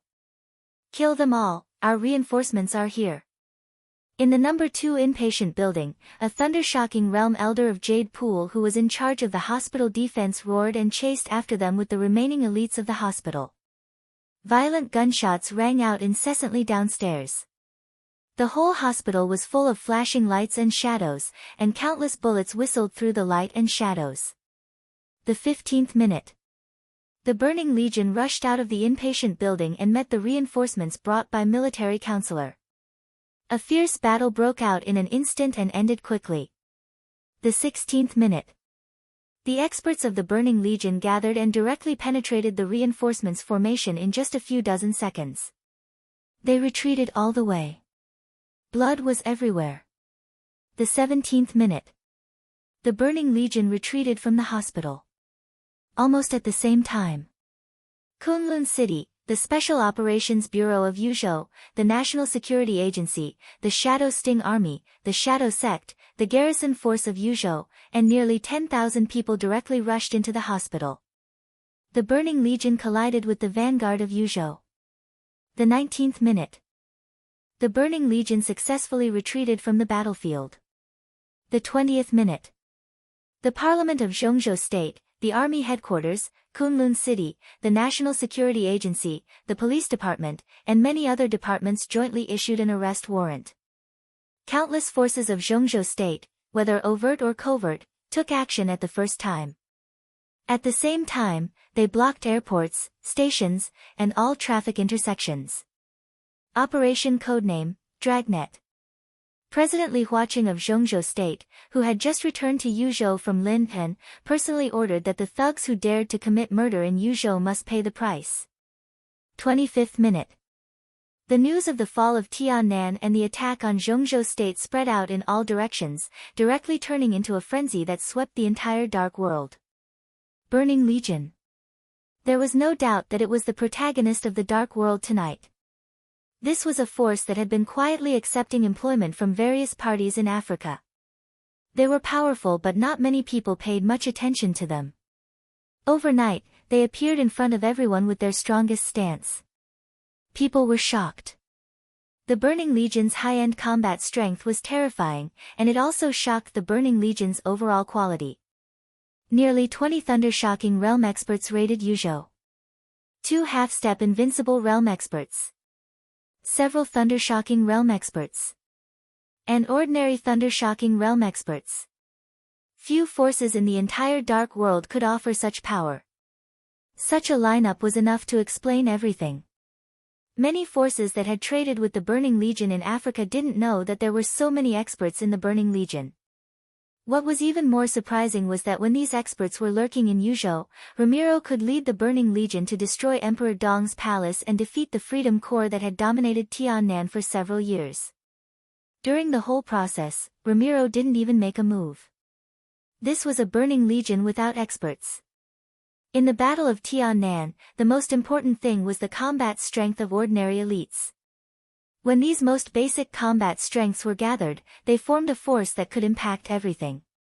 The Freedom Corps was an elite that Zhongzhou State and the Wang family of Beihai had secretly cultivated for several years. Among them, there was even a part of the Thunderbolt Battalion. Whether in terms of personnel quality or equipment, it could be said to be the best. However, such a Freedom Corps lost to the Burning Legion when the number of people was almost the same.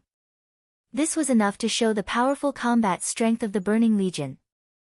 Now, it was obvious that they had the support of Annan State. The southern area of Tiannan could be regarded as the foundation of the Burning Legion. What did this mean? An invincible realm expert was in charge, sufficient high-end combat strength, elite grassroots forces, and a solid foundation. All of this combined, there was only one name for such a force in the Dark World. Super Force. Like the Wang family of Beihai, like the Purgatory of Heaven capital, like the former Jiang family of South America, the Heroes Club, and even the Shadow Throne, Super Force. Even the former Samsara Palace couldn't be regarded as a super force. But now, when most of the super forces had lost their supreme combat power, a new super force had appeared in front of everyone in the Dark World in the most powerful manner, almost without warning. Some people were excited, some were frightened, some were ready to make a move, and some were eyeing covetously. But at this moment, more people in the Dark World were silent. Because of strangeness. Today's Dark World seemed to have become more and more strange. The feeling of alternation was so obvious. Most of the familiar Invincible Realm experts had died, and those who were still alive were seriously injured. The new Invincible Realm experts were replacing the light of the former Invincible Realm experts. The former super forces were also gradually quieting down. And the new super force was rising. There were more new Invincible Realm experts. The Burning Legion was definitely not the only new super force. The huge impact seemed to hit everyone in the Dark World with a brand new power. Arsis, Cass Rotter, King Tong, Jiang Qiansong, Charlemagne, the names that used to shine in the Dark World had completely dimmed, become memories, and become the past. A new chapter had begun. So all the memories and the past were clearly turned over, and then became history. At this moment, everyone in the Dark World stood at the intersection of the old and the new eras. They felt the clear and obvious changes that were getting faster and faster. Their minds were complicated and they were at a loss. The old era was over. The old era was completely over. The 30th minute. Lin An. Late at night. Lonely Mountain. Most people had left. Li Tianlan, who was chatting with Wang Xingxiao, finally received news from Tiannan and Yuzhou. One in the south and the other in the north. The news on both sides was completely synchronized. Almost all the people who were still on Lonely Mountain received the news. For a moment, the ringing of mobile phones surrounded almost everyone's ears.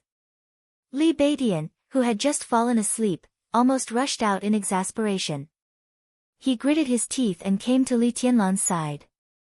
He lowered his voice, but it was trembling and a little distorted because of anger. Tianlan, something happened in Tiannan. Emperor Dong's palace was raided by the Burning Legion. His voice was very slow, as if he was suppressing the anger and killing intent in his heart. Our headquarters was destroyed. Emperor Dong's palace suffered heavy casualties. We. F***CK.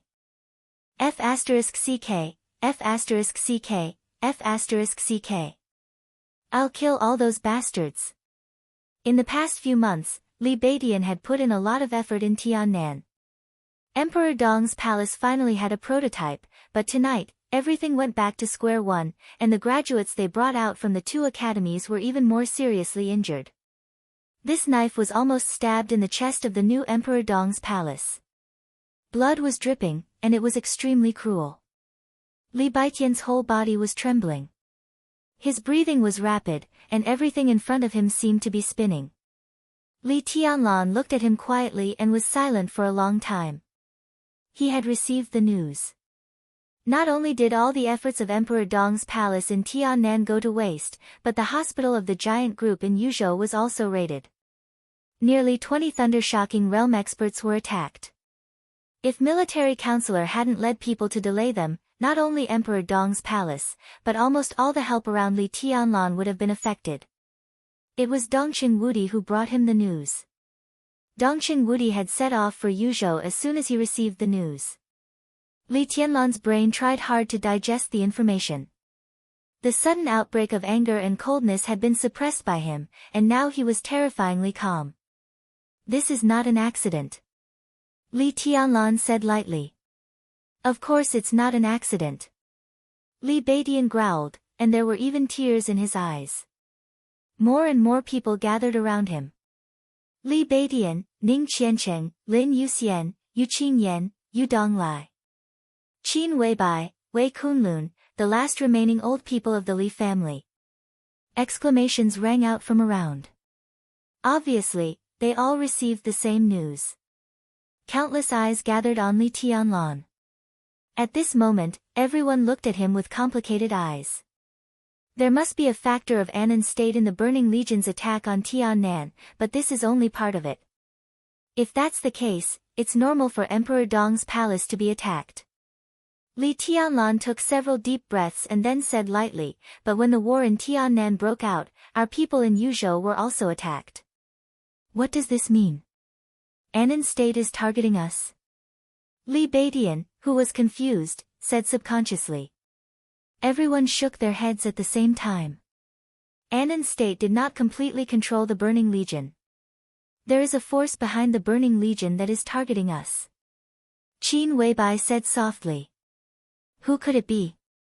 Saint asked. Somehow, his voice sounded a little dry. Li Tianlan gave him a meaningful look and said flatly, there's no need to guess. Just ask Ramelun. What? Everyone's heart trembled. Li Tianlan's eyes glanced around and fell on Zhou Yuanshan. He said calmly, brother-in-law, I need a special plane to Tiannan. Zhou Yuanshan hesitated and nodded. Li Tianlan turned around, looked at Saint, and said lightly, contact military counselor for me,